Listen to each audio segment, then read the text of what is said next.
Good afternoon, good evening everyone. मेरी voice आ रही है आप लोगों को? Yes sir. ओके। लास्टली आपका कहाँ तक हो गया था? IPv6 मैंने समझा दिया था आपको। Good evening sir. हाँ जी। IPv6 में सब कुछ बता दिया था या कुछ पोर्शन रह गया था आपका उसके बाद? रहता था सर। अच्छा, कुछ रह रहा था उसके अंदर। Just give me a minute। तो ये स्पेशल ये एड्रेसेस हो मैंने गया बताए था। थे, फॉर्मेट बता। ये हो हाँ जी, हो गया था सर। फॉर्मेट बताया था कैसे लिखते हैं या कंप्रेस करके कैसे लिख सकते हैं IPv6 को। Yes sir. Okay, and then ये भी समझाया था मैंने आपको कि मल्टीकास्ट, यूनिकास्ट, एनीकास्ट, इन दोनों में क्या डिफरेंस है और IPv4 से ये कैसे डिफरेंस है। Yes sir. चलो ठीक है। ठीक है, देन उसके बाद इसके स्पेशल यूज एड्रेसेस बताए थे कि जो एड्रेस रिजर्व किए गए हैं, जस्ट लाइक IPv4। आपका IPv4 के अंदर प्राइवेट बता पब्लिक दिया था आईपी सर। बता दिया था। हाँ चलो, तो जी। इट मीन्स आपका कंप्लीटली हो ही गया था। ठीक है। V6 के अंदर आपका loop back address single reserve रखा गया, ये बताना रह गया था। ठीक है। हाँ जी। और V6 के अंदर एक और चीज है आपका, जस्ट लाइक अगर कोई V4 का यूजर कम्युनिकेट करना चाहता है किसी V6 के सर्वर पे या सिंगल यूजर से ही, तो हमारे पास एक एड्रेस अलग से रिजर्व करा गया है इसके लिए। कि उसका काम ही यही होगा कि अगर कोई V4 का यूजर आता है कम्युनिकेट करने के लिए V6 के सर्वर पे, या फिर V6 का यूजर जाता है V4 पे कम्युनिकेट करने के लिए, तो इन दोनों के लिए जो नीचे आपके IP एड्रेसेस है ना, ये रिजर्व रखे गए हैं। ठीक है, इन दोनों का काम ही यही होता है। IPv4 टू IPv6 में आपका ये होता है कि ये कन्वर्सेशन कराएगा V4 के नेटवर्क को V6 में। एम्बेडेड में होता है कि IPv6 का कम्युनिकेशन करवाएगा V4 में। ठीक है। अच्छा, ये इंडिविजुअली किसी एक राउटर पे इंप्लीमेंट किया जाता है ताकि ट्रांसमिशन आपका हो सके। किसी एक पॉइंट पे ये इम्प्लीमेंटेड होगा, हर जगह पे नहीं होगा। ठीक है। जहाँ पे आपका V6 से V4 में या V4 से V6 में कन्वर्ट हो रहा होगा। ओके, तो ये जरूर नोट कर लेना। एंड इसके अंदर एक और चीज आपको बतानी थी। आप चाहो तो लिख सकते हो इसके बारे में कि IPv4 के अंदर जो हमारा था कि कम्युनिकेशन स्टार्ट करने के लिए आगे आपका टॉपिक आएगा आर्प और ICMP।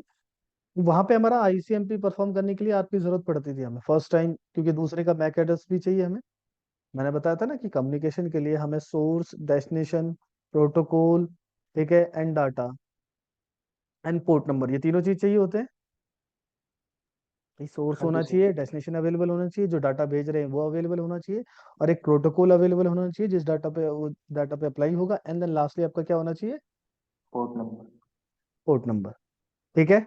अब इन पांचों पॉइंट्स के कॉम्बिनेशन के साथ है आपका ट्रांसमिशन होता है। ऐसे ही सोर्स और डेस्टिनेशन में हमारा एक पॉइंट रह जाता है कि सोर्स और डेस्टिनेशन का मैक एड्रेस कैसे पता करें।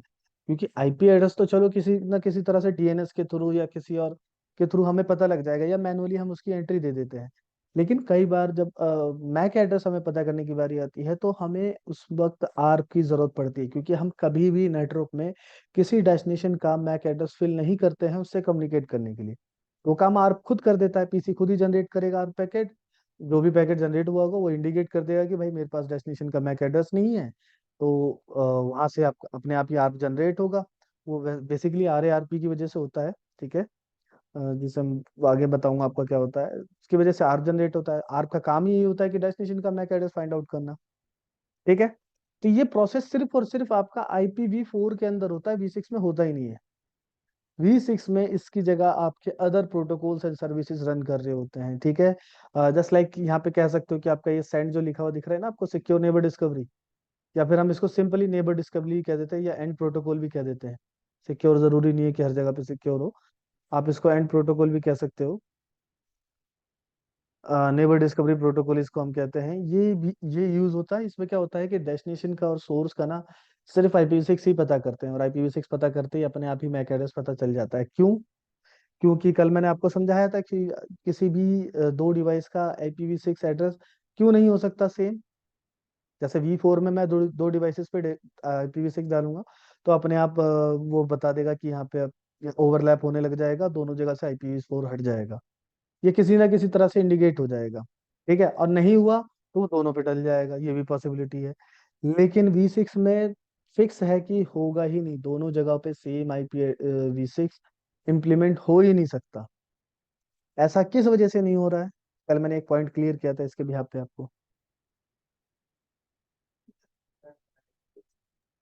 बहुत सारे नेटवर्क हैं सर। नहीं, IPv6 कभी भी में। नेटवर्क की वजह से नहीं है, ये याद है आपको? ये FE80 लिंक लोकल एड्रेस का मतलब क्या होता है?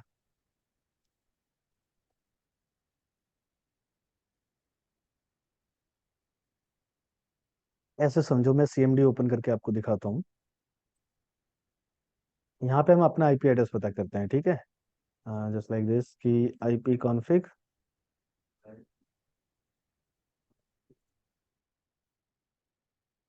यहाँ पे देखो, यहाँ पे लिंक लोकल V6 दिख रहा है हर एक अडेप्टर में आपको। सब यस में सर। डिफरेंट भी दिख रहा होगा। हाँ जी है बिल्कुल। या नहीं है? तो ये यस सर। क्यों दिखा रहा है और इसकी क्या जरूरत है? ये क्या इंडिकेट कर रहा है इस PC के लिए? मेरे PC पे क्या डिफाइन करना चाह रहा है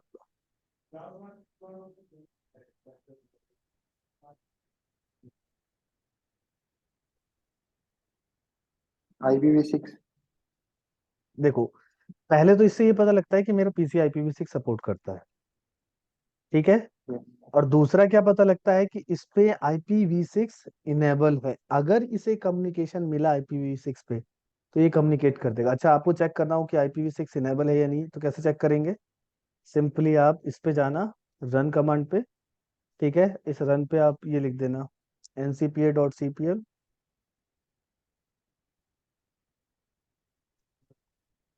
इस पे जाओगे, ये अडेप्टर ओपन हो जाएगा आपका। इस अडेप्टर पे आपको जाना है, जस्ट लाइक मैं वाईफाई से कनेक्टेड हूँ, यहाँ पे जाएंगे, प्रॉपर्टीज में चेक करेंगे।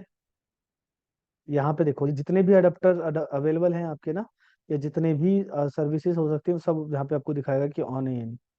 तो यहाँ मैं नीचे स्क्रॉल डाउन करता हूँ, ये V6 पे चेक दिख रहा है आपको? ये V4 है सर, V6 नीचे है। सॉरी, V6 ये रहा नीचे। इंटरनेट प्रोटोकॉल वर्जन 6 पे चेक दिख रहा है, यस। ठीक है? इट मीन्स ये ऑन है। अगर इसको मैं बंद कर देता हूँ लाइक दिस, ठीक है, और मैं दोबारा से IP एड्रेस चेक करता हूँ, मेरे वायरलेस लैन अडेप्टर पे V6 का एड्रेस हट गया। Yes sir. यहाँ देखो, इससे पहले जब मैंने चेक किया था, इस पे दिखा रहा था आपको, यस सर। और यहाँ हट गया। जिस अडेप्टर से V6 हटाना चाहेंगे हम हटा सकते हैं। दोबारा मैं ऑन करता हूँ इसे, यहाँ पे जाएंगे, इसे वापस से प्रॉपर्टीज, एंड यहाँ पे V6 पे क्लिक करना है आपको, और इस पे चेक कर देना है, ठीक है? तो यहाँ से आपका V6 आ जाएगा। यहाँ से आप मैनुअली IP एड्रेस भी डाल सकते हो, जो भी आप डालोगे एक्सेप्ट करेगा, ठीक है? अगर मैं यहाँ पे ये IP एड्रेस डालता हूँ, जस्ट लाइक FE80,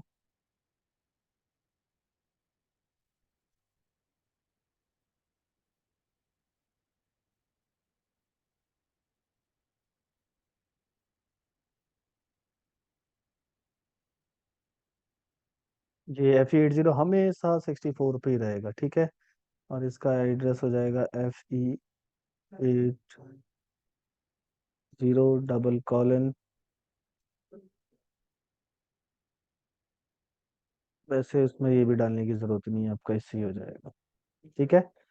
ओके करेंगे, एंड यहाँ पे क्रॉस चेक कर लेते हैं कि IPv6 में एड्रेस क्या दिखा रहा है। पहले ऑन करना पड़ेगा मुझे, 1 मिनट।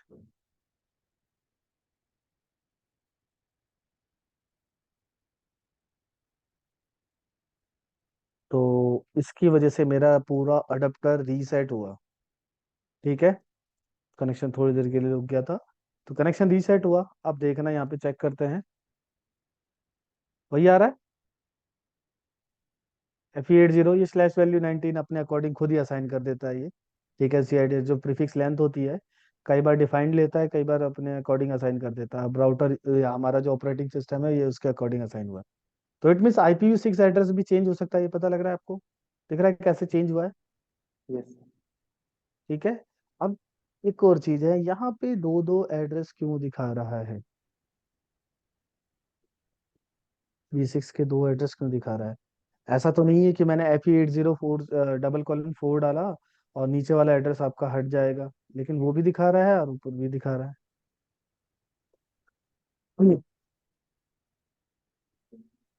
दोनों नेटवर्क दिखा रहा है, पहले वाला भी और अब वाला भी। दोनों दिखाएगा, ठीक है? IPv6 के अंदर आपका एक तो लिंक लोकल IP एड्रेस है, उस पे एक्चुअल में नेटवर्क चल रहा हो या नहीं चल रहा हो, जरूर दिखाएगा, और ये भी दिखाएगा, ठीक है? यहाँ पे आप नोटिस करोगे, ये link local address just like अपीपा address है, लिखा नहीं है यहाँ पे, ठीक है, लेकिन ये आपका अपीपा की तरह ही है, ठीक है। और ये एड्रेस हमेशा असाइन रहेगा आपके पीसी पे, अगर आपने V6 इनेबल कर रखा है तो। इसको मैं हटा देता हूँ क्योंकि कम्युनिकेशन ब्रेक होता है ऑटोमेटिकली, अगर आप इस पे कर देते हो स्टेटिक पे, तो वहाँ पे आईपी एड्रेस हो सकता है दूसरा यूज हो रहा हो राउटर पे, और मेरा ये स्टेटिक ही ले रहा होगा बार बार, तो इस वजह से मुझे कभी कम्युनिकेट नहीं करने देगा। फॉलोइंग पे ही रहने देंगे इसे हम, पे करके इसको क्लोज कर देंगे। कनेक्शन आई थिंक रीसेट तो नहीं हो रहा है, CMD पे चेक कर लेते हैं कि चेंज हुआ है या नहीं।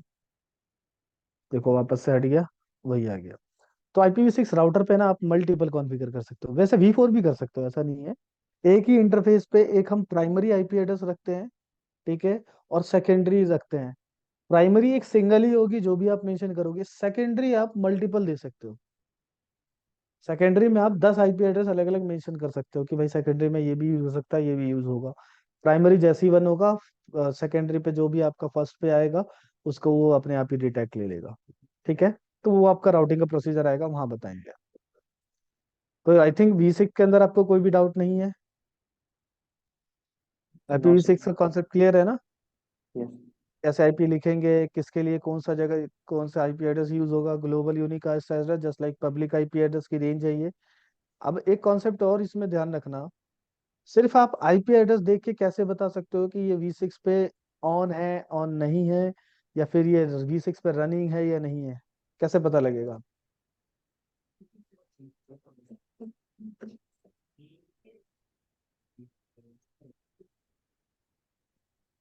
देखो, अगर किसी भी डिवाइस को FE80 से आईपी एड्रेस असाइंड है, ठीक है, यस। आपको आईपी एड्रेस ये दिख रहा है जस्ट लाइक दिस, यहाँ पे अगर आईपी एड्रेस दिखाई दे रहा है तो इट मीन्स इस पे V6 इनेबल है, ठीक है, V6 सपोर्ट भी करता है और इनेबल भी है, ओके। ओके। दूसरी चीज, रनिंग में है या नहीं, जस्ट ये कैसे पता लगेगा आपका? रनिंग में होगा तो कौन सा एड्रेस असाइन होगा, ग्लोबल यूनिकास या यूनिक लोकल एड्रेस?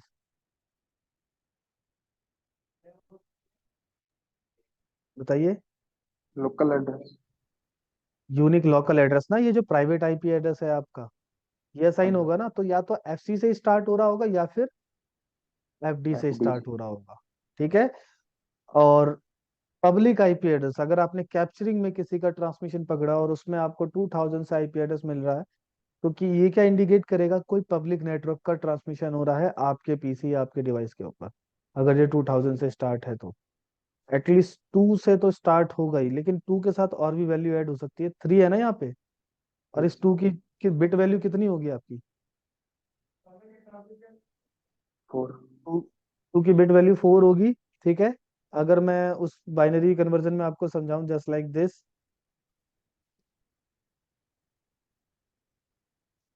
यहाँ पे अगर मैं बताता हूँ आपको, 8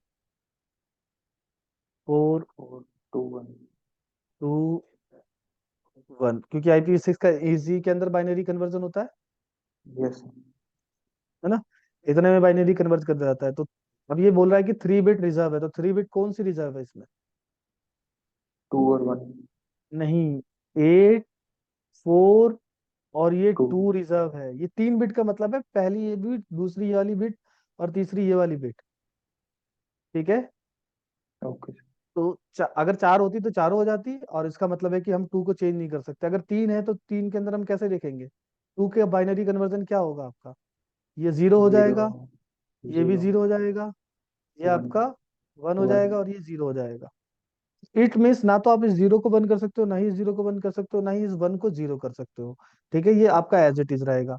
अब चेंज क्या कर सकते हैं हम यहाँ पे, ये 0, ये 0, ये 1 ही रहेगा, बस इसमें लास्ट में 1 लगा सकते हैं। तो इसका मतलब क्या है कि 2 और 3, अगर दोनों में से कोई से भी आते हैं तो इस कौन सा एड्रेस रहेगा आपका, पब्लिक एड्रेस। क्लियर है? 2 आए या 3 आए, क्योंकि 3 के अकॉर्डिंग आपका हम एक और वैल्यू ले सकते हैं। हाँ, 4 होता तो कंप्लीट 2 रिजर्व हो जाता, और बाकी वाले के अंदर आप कुछ भी ले सकते हैं। ओके है ना? तो ये हमारा पब्लिक आईपी एड्रेस हो जाएगा, ये प्राइवेट आईपी एड्रेस हो जाएगा, ये link local IP address just like enable है या नहीं ये पता लगाने के लिए। और अगर ट्रैफिक आपका इस पे आ रहा है तो ये आपका कंट्रोल प्लेन ट्रैफिक होगा, जो जस्ट लाइक राउटर के अंदर यूज हो रहा होता है, मतलब दो डिवाइसेस के बीच में नॉर्मल ट्रांसमिशन के अलावा जो अदर ट्रांसमिशन होता है। जैसे आपका आर पैकेट गया, ये आपका, इस आर पैकेट में कोई डाटा जा रहा है आपका पर्सनल, कोई एचटीटीपी पैकेट या फोटो इमेज जाएगी, simply MAC address find out करने के लिए कर रहे हैं ना। तो इसमें आपका किसी तरह का कोई भी ये आपका कंट्रोल प्लेन ट्रैफिक नहीं होगा, ठीक है। ये आपका डाटा फॉरवर्डिंग ट्रैफिक है, जो जिसके अंदर सॉरी, आर्प आपका कंट्रोल प्लेन ट्रैफिक है, और इसके अलावा जो ट्रैफिक होता है जिसमें आप रिक्वेस्ट भेजते हो या एचटीटीपी एक्सेस लेते हो या फिर आप किसी को फाइल भेज रहे हो, इमेज भेज रहे हो, ये आपका फॉरवर्डिंग प्लेन ट्रैफिक होता है, ठीक है, या डाटा फॉरवर्डिंग प्लेन ट्रैफिक कह देते हैं हम इसे, ठीक है। तीन तरह के ट्रैफिक होते हैं आपके डिवाइसेस के ऊपर, एक कंट्रोल प्लेन ट्रैफिक, एक मैनेजमेंट प्लेन ट्रैफिक, ठीक है। पहला management plane traffic, control plane traffic और फॉरवर्डिंग प्लेन ट्रैफिक। तो मैनेजमेंट के अंदर ऑपरेटिंग सिस्टम का जो अपना ट्रैफिक होता है, जो ट्रांसमिट हो रहा होता है, चेंज हो रहा होता है या अपडेट हो रहा होता है, वो हो जाता है। कंट्रोल प्लेन के अंदर जो राउटर कभी जो आपका जो पीसी है कुछ कुछ सर्विसेज यूज कर रहा होता है, थर्ड पार्टी या फिर विंडोज की, ठीक है, मतलब उसे आरडीपी एक्सेस लेना है तो आईपी एड्रेस आपने उस साइड असाइन किया, और वो आईपी पैकेट का हेडर आप तक आया, तो ये कंट्रोल प्लेन ट्रैफिक है, ठीक है। हाँ, अगर आपने उस पर डाटा ट्रांसमिट करा, फोटो भेजी, इमेज भेजा, कोई फाइल भेजी, तो ये आपका फॉरवर्ड प्लेन ट्रैफिक हो जाता है। तो हमेशा कंट्रोल प्लेन ट्रैफिक के लिए क्या यूज होगा, मल्टीकास्ट यूज होता है। हाँ, यूनिकास्ट भी यूज हो सकता है, लेकिन 90% आपका मल्टीकास्ट एड्रेस यूज होता है कंट्रोल प्लेन ट्रैफिक के लिए, ठीक है। तो आगे बढ़ते हैं इसमें।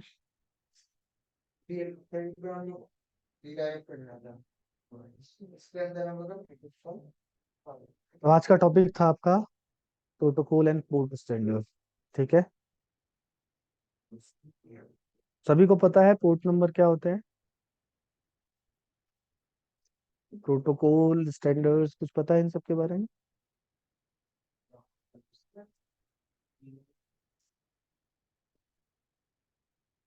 चलो 2 मिनट दे रहा हूँ, आप पता करो, क्योंकि ये पहले भी पढ़ा है, मुझे 2 मिनट दो बस।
गाइस 2 मिनट देना, मैं स्क्रीन शेयर रोक रहा हूँ आपका, फिर मैं दोबारा शेयर कर दूँ।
चलो, किसी को पता चला प्रोटोकॉल एंड स्टैंडर्ड के बारे में? एनीवन, कोई जानता हो? सर प्रोटोकॉल तो वो रूल सेट ऑफ रूल्स होते हैं जिससे कम्युनिकेट करते हैं। ठीक है, एंड स्टैंडर्ड? Standard communicate. वो भी सेट ऑफ रूल ही होते हैं, ठीक है। देखो, प्रोटोकॉल हो या स्टैंडर्ड, दोनों को हम सेट ऑफ रूल, एक क्राइटेरिया डिफाइन करते हैं किसी भी ट्रांसमिशन का, कि जस्ट लाइक कि अगर कोई डाटा वैसे नॉर्मल ट्रांसमिशन हो रहा है तो उस पर क्या क्या प्रोटोकॉल लगेगा। ठीक है, प्रोटोकॉल सभी समझते हैं क्या होता है?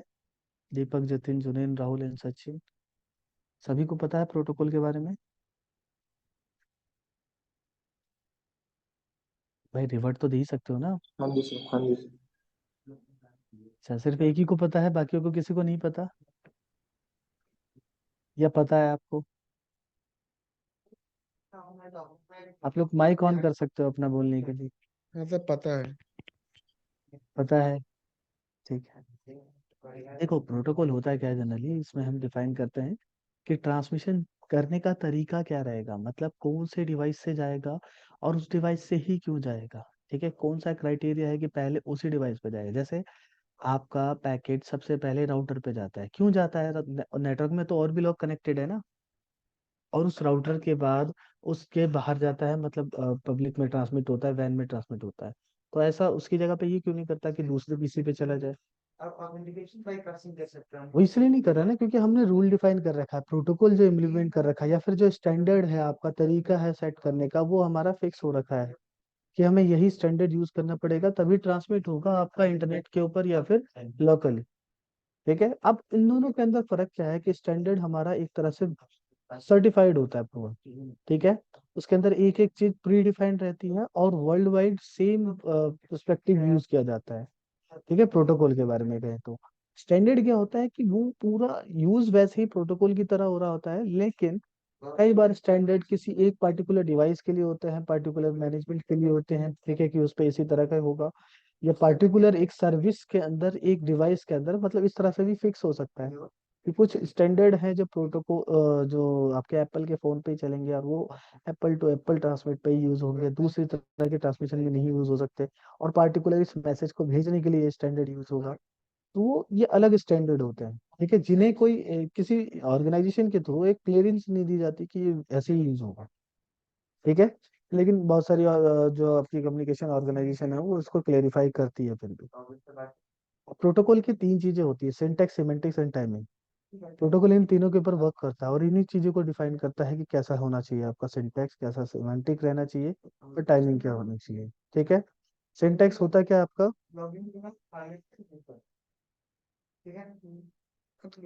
सिंटैक्स आपका डिफाइन करता है कि डाटा का स्ट्रक्चर कैसा रहेगा, ठीक है, और उसकी प्रेजेंटेशन कैसी रहेगी। हालांकि आप ओएसआई मॉडल में अच्छी तरह से पढ़ोगे, लेकिन यहाँ पे यही चीज क्लियर की जाती है। सिमेंटिक आपका बताया जाता है कि उसका जो बाइनरी कन्वर्जन होगा, उस डाटा के अकॉर्डिंग बाइनरी कन्वर्जन किस तरह से होगा।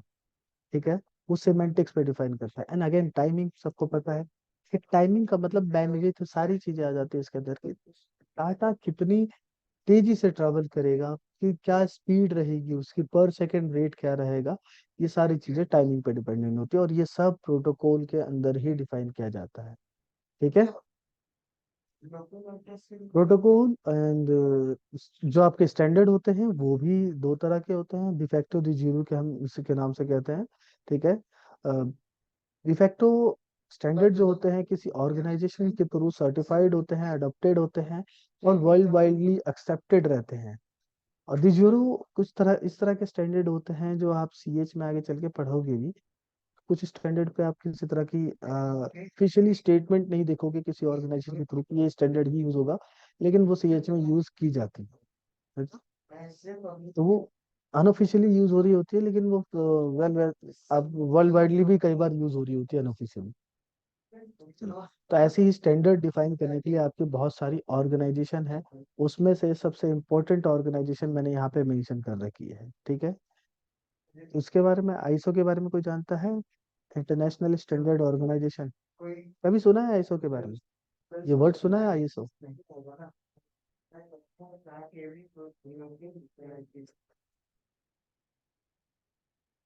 हाँ सर। बताओ कहाँ सुना है ये ISO word? any institution or any product, it certifies that product or any exactly institution. Exactly. देखो, किसी भी प्रोटोकॉल को एक स्टैंडर्ड डिफाइन करने के लिए, कि मान लो कि एक सेल फोन बना है, उसके अंदर जो मटेरियल यूज हुआ है उस तक का स्टैंडर्ड डिफाइन करती है आईएसओ। इसलिए जो चीज आईएसओ सर्टिफाइड हो उसका एक स्टैंडर्ड बन जाता है कि इस लेवल तक आपका ये यूज हुआ होगा, और इसी लेवल तक अगर इस मान लो कोई प्लास्टिक बनानी है उसे, कोई प्लास्टिक से कोई आपका कोई सामान बनाना है, ठीक है, तो उस पे प्लास्टिक कौन सी कैटेगरी की यूज होगी, वो कितनी साइज में रहनी चाहिए, कितना वेट रहना चाहिए, वो सारी चीजें आईएसओ डिफाइन करती है, और उसी के अकॉर्डिंग वो प्रोडक्ट बनाया जाता है। ठीक है, तो ये ऐसी ही ऑर्गेनाइजेशन और भी हैं। अब आईएसओ सिर्फ नॉर्मल गुड्स एंड सर्विसेज की प्रोडक्ट को नहीं यूज करती, जो आपके नॉर्मल स्टैंडर्ड होते हैं, नॉर्मल सर्विसेज होती है डाटा कम्युनिकेशन के अंदर, उनको, उनके प्रोटोकॉल, उनके स्टैंडर्ड को भी आईएसओ क्लियरेंस देती है, एक तरह से सर्टिफाइड करती है कि ये आईएसओ सर्टिफाइड है। ठीक है, फिर इसके बाद आपका आ जाता है आईटीयू, जो इंटरनेशनल टेलीकम्युनिकेशन यूनियन है। ठीक है, ये भी बहुत बड़ी ऑर्गेनाइजेशन है, इसका भी काम सेम होता है, लेकिन ये वीओआईपी का पे काम करती है। वीओआईपी पता है सभी को क्या होता है? एनीवन, किसी ने सुना हो वीओआईपी क्या होता है?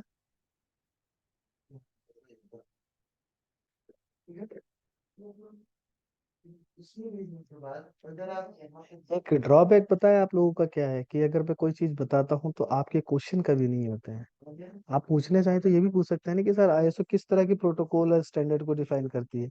मान लीजिए कि कोई एक एग्जांपल ही पूछते हैं आप, जैसे आईएसओ आपका एचटीटीपी को डिफाइन करती है, कि एचटीटीपी एस जो है कैसे डिफरेंट है, और एचटीटीपी का क्या काम रहेगा, एचटीटीपी एस कैसे काम करेगा। ठीक है, तो ये क्वेश्चन आपकी तरफ से आनी चाहिए। एचटीटीपी जाने का तरीका है ना कि आपके एचटीटीपी के हेडर सोर्स साइड में लगेंगे, और इस तरीके से वो उस हेडर के अंदर ये डिटेल मेंशन होंगी, तभी उस पार्टिकुलर डेस्टिनेशन पे पहुंच सकता है। तो ये सारी चीजें आप में से कोई पूछता नहीं है, इट मीन्स आप लोगों के आधे से ज्यादा का इंटरेस्ट थोड़ा सा कम हो गया है। ठीक है, देखो एक चीज मैं बता देता हूँ अभी भी आपको, अगर नेटवर्किंग का बेस आपका क्लियर नहीं होगा, आप पूरे साल इसको रिपीट करते रहोगे, रिपीट नहीं होगा। ठीक है, क्योंकि जो सीएस के ट्रेनर्स होंगे आपको वो एचटीटीपी बोलेंगे, एचटीटीपी का पोर्ट नंबर कभी नहीं समझाएंगे, एचटीटीपी यूज किस लिए होता है वो कभी नहीं बताएंगे। क्यों? क्योंकि ऑलरेडी आप पढ़ के जा चुके होगे, ये नेटवर्किंग का पार्ट होगा, यहाँ आपने नहीं पूछा, यहाँ नहीं बताया गया, तो वहां भी नहीं यूज होगा। ओके, चलो आगे बढ़ते हैं। एएनएसआई जो आपका अमेरिकन नेशनल स्टैंडर्ड इंस्टीट्यूट है, बेसिकली ये जो एएनएसआई है, और आई ट्रिपल ई और ईआईए जो है, ये तीनों ही ऑर्गेनाइजेशन जो है आपका मेनली किस पे काम करती है, जो हार्डवेयर पोर्शन होता है ना, उन पे काम कर रही होती है। ठीक है, हार्डवेयर पोर्शन मतलब जो केबल्स बनती है हमारी, जो स्विच बनता है, जो राउटर बनता है, उनको क्लियरेंस देती है, उनका एक स्टैंडर्ड डिफाइन करती है कि उनके अंदर मटेरियल से लेकर के सॉफ्टवेयर तक कौन सा यूज होगा, कितने स्टैंडर्ड का होगा। ठीक है, तो जो आप जो लैन केबल देखते हो ना, टीपी केबल देखी है ना आपने, हाँ इथरनेट जी। केबल जो होती है आपकी, उस केबल का जो स्टैंडर्ड डिफाइन करती है वो ईआईए ही करती है। ठीक है, और एक तरह से ये दोनों कंबाइन, तीनों एक तरह से कंबाइन ही आप कह सकते हो कि ऑर्गेनाइजेशन है। ईआईए, आई ट्रिपल ई और एएनएसआई है। लास्टली आ जाता है आईना। आई थिंक आईना के बारे में तो पता होना चाहिए आपका, ये किसके स्टैंडर्ड, कौन से प्रोटोकॉल को डिफाइन करती है, आईपी ये नेटवर्क। बता सकते? आईपी एड्रेस, ठीक है, port number, MAC address, IPv6, इन सब के स्टैंडर्ड को कौन डिफाइन करेगा? आपका आईना डिफाइन करता है। ठीक है, अब रेगुलेटरी एजेंसी, यहाँ पे आपको एफसीसी दिख रहा होगा, फेडरल कम्युनिकेशन कमीशन, इसका क्या काम होता है? ये थोड़ी सी इंपॉर्टेंट चीज है, और आपकी जानने वाली चीज है, काम की चीज है बहुत। डेली बेसिस पे आप एज ए नॉर्मल भी किसी को ब्रीफ दे सकते हो उसके बारे में, कि एफसीसी है क्या।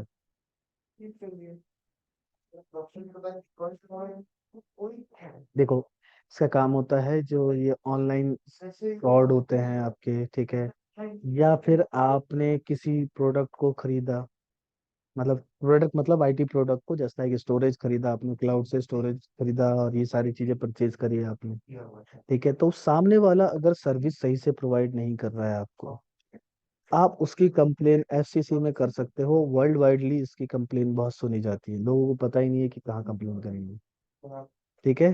इवन इस लेवल तक है कि आपका डोमेन तक बैन किया जा सकता है, उनका डोमेन तक बैन कर सकते हैं अगर आपकी कंप्लेन जायज हुई तो। क्लियर है? सर ये यस सर। कंट्री बेस्ड है? नहीं, वर्ल्ड वाइड है, मैंने बताया ना, फेडरल वर्ल्ड कम्युनिटी, वैसे तो यूएस ने इसे बनाया है, लेकिन वर्ल्ड वाइड ये एप्लीकेबल होती है। हेडक्वार्टर किधर ये- है एफसीसी का? हाँ जी, हेडक्वार्टर हेडक्वार्टर? यूएस में ही है। यूएस में ही है, यूएस के टेक्सास में या कहीं है, अब एग्जैक्टली नहीं पता, लेकिन यूएस में है। ठीक है, तो इसका काम ही यही होता है, रेगुलेटरी का काम ही यही है कि मेंटेन करना इंटरनेट पे किस तरह की एक्टिविटी हो रही है, किस तरह से फ्रॉड हो रहा है, ठीक है। और कोई बहुत बड़े लेवल तक के जो स्कैम होते हैं, मतलब वैसे जैसे बहुत बड़े जो ग्रुप्स बने होते हैं हैकर्स के, ठीक है, तो एक तरह से ये एफसीसी उन पे नजर बनाए रखती है, कौन क्या कर रहा है, कैसे कर रहा है, कहाँ है, ढूंढने की कोशिश करती है, ये सारी चीजें करती है, सारा काम एफसीसी मेंटेन करती है। एफसीसी के अंडर बहुत सारी ऑर्गेनाइजेशन है आपकी, अब वो आप देख लेना कौन कौन सी है, इसका काम ही यही होता है। क्लियर है स्टैंडर्ड ऑर्गेनाइजेशन के बारे में आपका? Yes sir. ठीक है, कोई सा भी प्रोटोकॉल, कोई सी भी सर्विस, कोई सा भी प्रोडक्ट बनेगा, तो इनमें से कुछ और भी अदर्स आती है, उन सर्विसेज का ही काम होता है आपका कि अपडेट करना। और एक और आता है इसमें अंदर आरएफसी, जो इसमें मेंशन नहीं किया हुआ। एक तरह से 90 चाइना के बाद और सिस्को के बाद जो नेटवर्क सबसे ज्यादा डिफाइन करा जाता है वो आरएफसी ही डिफाइन करता है, ठीक है। आरएफसी बहुत बड़ी ऑर्गेनाइजेशन है आपके, बहुत सारे प्रोटोकॉल्स, नंबर, हेडर्स, जो भी अगर कोई नए बनते हैं, इम्प्लीमेंट होते हैं, आरएफसी ही अपनी वेबसाइट पे अपडेट करता है, मतलब वही इम्प्लीमेंट करके बताता है, एक तरह से रिसर्च विंग है आईएफसी जो है, ठीक है। चलो आगे बढ़ते हैं।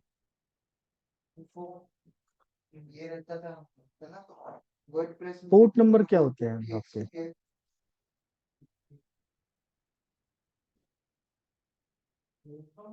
एनीवन? फिर आप बोल सकते हो कि एक्सएमएल क्लासिफाइड। चलो एक क्वेश्चन दे रहा हूँ आपको कल तक के लिए, ठीक है, ये करके आना है। पोर्ट नंबर और प्रोटोकॉल नंबर में डिफरेंस क्या है, पता कर लोगे? Okay sir. एक पता करना, इंटरेस्टिंग टॉपिक है, आपको भी काम आएगा, ओएसआई मॉडल में पूरा काम आएगा इसका, प्रोटोकॉल नंबर और सर पोर्ट वापस नंबर से की। बताना एक बार। Port number and protocol number में डिफरेंस क्या है? पहले तो मैं ये बता दूं, पोर्ट नंबर अलग होता है, प्रोटोकॉल का नंबर अलग होता है, ठीक है। 90%, 99% कह लो कि आपके जितने भी प्रोटोकॉल हैं वो किस लेयर पे काम करते हैं, एप्लीकेशन लेयर पे, वैसे में जो सॉफ्टवेयर होती है। लेकिन कुछ 1 से 5% तक प्रोटोकॉल हैं जो आपके नेटवर्क लेयर पे, डाटा लिंक लेयर पे या अदर लेयर पे काम कर रहे होते हैं, ठीक है। अब एक चीज और ध्यान रखना कि जो भी प्रोटोकॉल एप्लीकेशन से लेयर से स्टार्ट हो रहा है, ठीक है, वो मैंडेटरी है कि उसका पोर्ट नंबर होगा ही होगा, समझ रहे हो? Yes sir. मतलब वो एप्लीकेशन लेयर से प्रेजेंटेशन सेशन ट्रांसपोर्ट लेयर तक पहुंचेगा, ट्रांसपोर्ट लेयर पे पोर्ट नंबर असाइन होना ही होना है, क्योंकि डाटा उसके पास रिसीव हुआ है, तो सर्विस को एक नंबर असाइन करता है। पोर्ट नंबर की जरूरत क्यों पड़ रही है हमें? हम सिंपली एचटीटीपी लिख के क्यों नहीं भेज दे रहे हैं, फिर हम एक्सेस तो एचटीटीपी से ही कर रहे हैं, पोर्ट नंबर क्यों असाइन क्यों कर रहे हैं?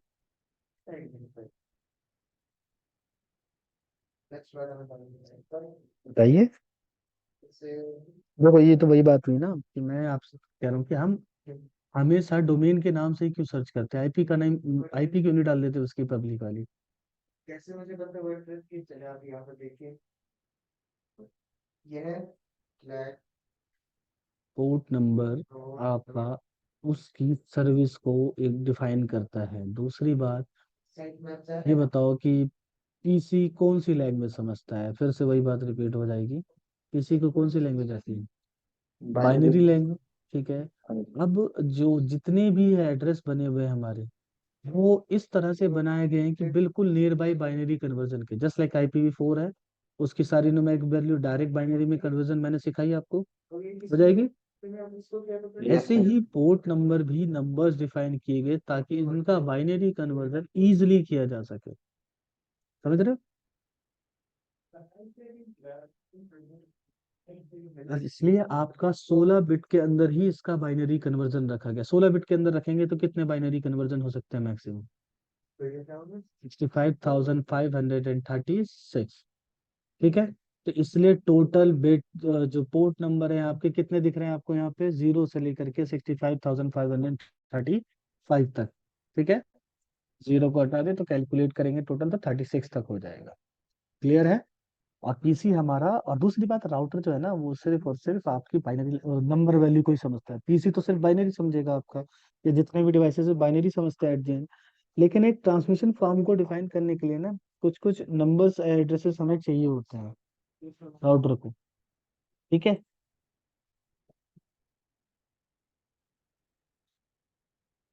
इसलिए राउटर आपका किसी भी सर्विस का एक पोर्ट नंबर असाइन करता है ताकि आप आइडेंटिफाई कर सके हो, या फिर राउटर ही आइडेंटिफाई कर सके कि भाई ये पैकेट जो एचटीटीपी के लिए जा रहा है या फाइल के लिए जा रहा है। ठीक है। वो मैं राउटिंग या वैसे मॉडल में समझाऊंगा कि उसे क्या पता करने की जरूरत है कि राउटर एचटीटीपी के लिए जा रहा है या एफटीपी के लिए जा रहा है, वो डायरेक्टली डेस्टिनेशन पे क्यों नहीं छोड़ दे रहा उस पैकेट को। तो उसको बहुत सारे रीजन है, राउटर के पास बहुत सारी डिटेल्स होती है जो उसे पता होनी चाहिए। ठीक है, बहुत जरूरी होती है, इसलिए असाइन किया जाता है। चलो अब आते हैं। अच्छा, उसमें एक और चीज ऐड कर देना। आईसीएमपी और आर दो प्रोटोकॉल हैं, इनका पोर्ट नंबर होगा या प्रोटोकॉल नंबर होगा, और अगर पोर्ट नंबर होगा तो क्या होगा और प्रोटोकॉल नंबर होगा तो क्या होगा।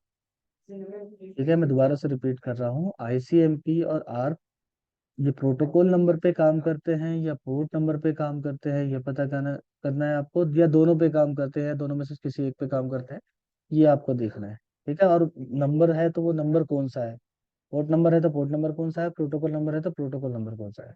क्लियर?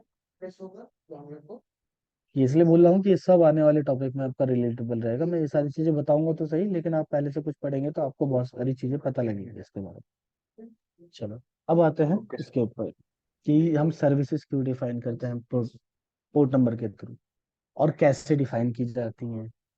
अगर आप अपना पीसी चेक करोगे तो आपके पीसी पे बहुत सारे पोर्ट नंबर यूज हो रहे होंगे, क्योंकि आप बहुत सारे सर्वर पे एक्सेस लेते होंगे, जैसे कभी जुम से कनेक्टेड है और आपका कोई फाइल सर्वर एक्सेस हो रहा होगा, या फिर आप किसी के फाइल सर्वर को एक्सेस कर रहे होंगे,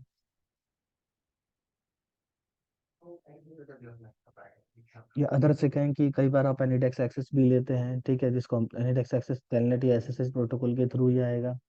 ठीक है, कई बार यूट्यूब की वीडियो चल रही होती है, कई बार आप मेल भेज रहे हो, तो ये सारी अलग अलग सर्विसेज है, अलग अलग प्रोटोकॉल यूज हो रहे हैं। तो हो सकता यस है इन सर। सब के लिए अलग अलग पोर्ट नंबर यूज हो रहे हो, हाँ जी सर। और वो भी एक सिंगल डिवाइस पे ही यूज हो रहे हो। मतलब जो डेस्टिनेशन के लिए पोर्ट नंबर, आप गूगल पे ही मल्टीपल चीजें करते हैं। देखो, जो हमारा यूट्यूब पे डाटा जाता है तो क्या वो डाटा डायरेक्ट यूट्यूब के लिए होता है? नहीं, वो डाटा आपका गूगल के लिए होता है, और गूगल पे आप सर्च भी कर रहे होते हो। तो मल्टीपल पैकेट एक ही जगह से जा रहे हैं, मतलब एक ही सोर्स भेज रहा है, तो वो कैसे आइडेंटिफाई करेगा कि ये पोर्ट डिफरेंस है और ये पोर्ट नंबर आपका, या फिर ये कम्युनिकेशन डिफरेंस है और ये कम्युनिकेशन डिफरेंस है, दोनों का एड्रेस अलग अलग है, पोर्ट नंबर के पोर्ट थ्रू ही नंबर करेगा। सेम। हाँ जी। ठीक है। अब कई बार इस इन्वायरमेंट में एक सिचुएशन ऐसी आती है कि पोर्ट नंबर भी सेम हो गया आपका, और आईपी एड्रेस भी सेम हो गया। ठीक है, मैक एड्रेस तो जाता ही नहीं है, वैन में ट्रैवल ही नहीं करता हमारा, वो सिर्फ राउटर तक रहता है। एंड देन तीसरा एड्रेस कौन सा है, पोर्ट नंबर और आईपी एड्रेस ये दोनों ही सेम हो गए, इसी को लेके चलते हैं। फिर सर्वर कैसे आइडेंटिफाई करेगा, क्योंकि देखो, public and private IP address समझाई मैंने आपको, public and private IP address का कॉन्सेप्ट समझाया था ना आईपी फोर के अंदर। हाँ जी। अब जो भी राउटर के बाहर हमारा कम्युनिकेशन जाएगा वो किस एड्रेस पे जाएगा, पब्लिक पे या प्राइवेट पे? पब्लिक पब्लिक पे। पब्लिक पे जाएगा। तो हो सकता है ना एक राउटर के अंदर मल्टीपल यूजर हो, होता ही है जनरली। और ये भी सेम हो सकता है कि उसी टाइम पे आप भी एक्सेस कर रहे हो, और आपके बगल में कोई और यूजर है वो भी सेम जगह पे एक्सेस कर रहा हो, मतलब दोनों ही यूट्यूब ओपन कर रहे हो। दोनों के लिए जब राउटर से बाहर पैकेट जाएगा तो दोनों पे source address public address same होगा, क्योंकि नेट प्रोटोकॉल यूज हो रहा है वहां पे। दोनों को सोर्स का पब्लिक एड्रेस सेम असाइन हो गया, डेस्टिनेशन का भी सेम हो गया। हो जाएगा या नहीं हो जाएगा? डेस्टिनेशन अगर यूट्यूब है तो दोनों के लिए यूट्यूब हो जाएगा। हाँ जी सर। अब YouTube पे आप एक्सेस कर रहे थे तो सोर्स पोर्ट नंबर भी दोनों डिवाइसेस पे अलग सेम दे दिया उसने। मतलब आपको पोर्ट नंबर 35 कुछ दे दिया, 35,100 समथिंग दे दिया, और जो दूसरा यूजर है उसको भी 35,000 समथिंग दे दिया। सेम पोर्ट नंबर हो जाएंगे सोर्स साइड पे। डेस्टिनेशन साइड पे ऑलरेडी सेम है कि HTTP ने एक पोर्ट नंबर, ओ यूट्यूब ने एक पोर्ट नंबर अलग से डिफाइन कर ही रखा होगा अपने लिए सबके एक्सेस के लिए। अब कैसे डिफरेंस होगा कि ये पैकेट इधर भेजना है, या पैकेट इस वाले पीसी के लिए, या ये पैकेट इस वाले पीसी के लिए?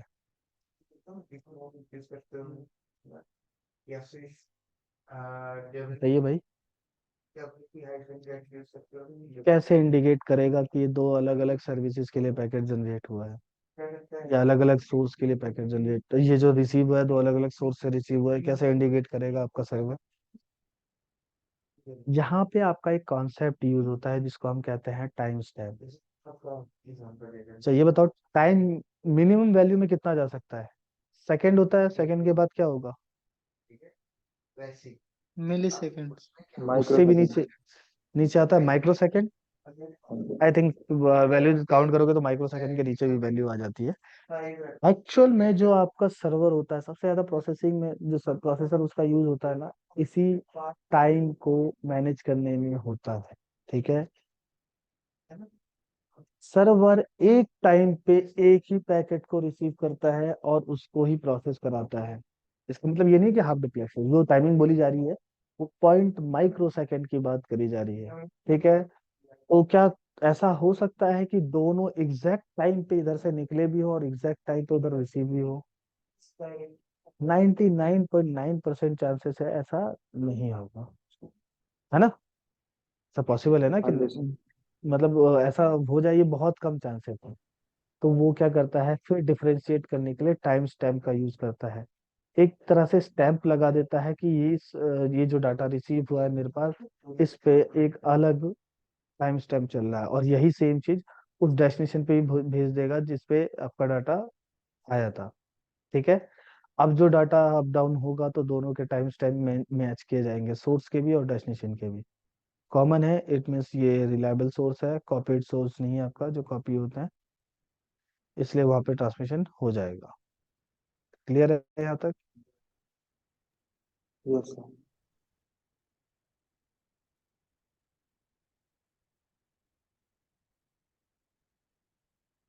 Yes sir. ओके ओके ठीक है, समझ गए। तो ऐसे ही अगर अपने विंडो पे दिखाऊं आपको कि कितनी सर्विसेज रन हो रही हैं, क्या क्या चल रहा है, तो ये बता देगा कि मेरे साथ कितने डोमेन का, मेरे पीसी से कितने डोमेन पे कनेक्शन एस्टेब्लिश हो रखा है। ठीक है। विंडो आर करेंगे। Wait a minute। Window R करके अगेन CMD पे जाना है आपको। ठीक है। CMD पे जाओगे आप, यहाँ पे एक कमांड रन कराओगे।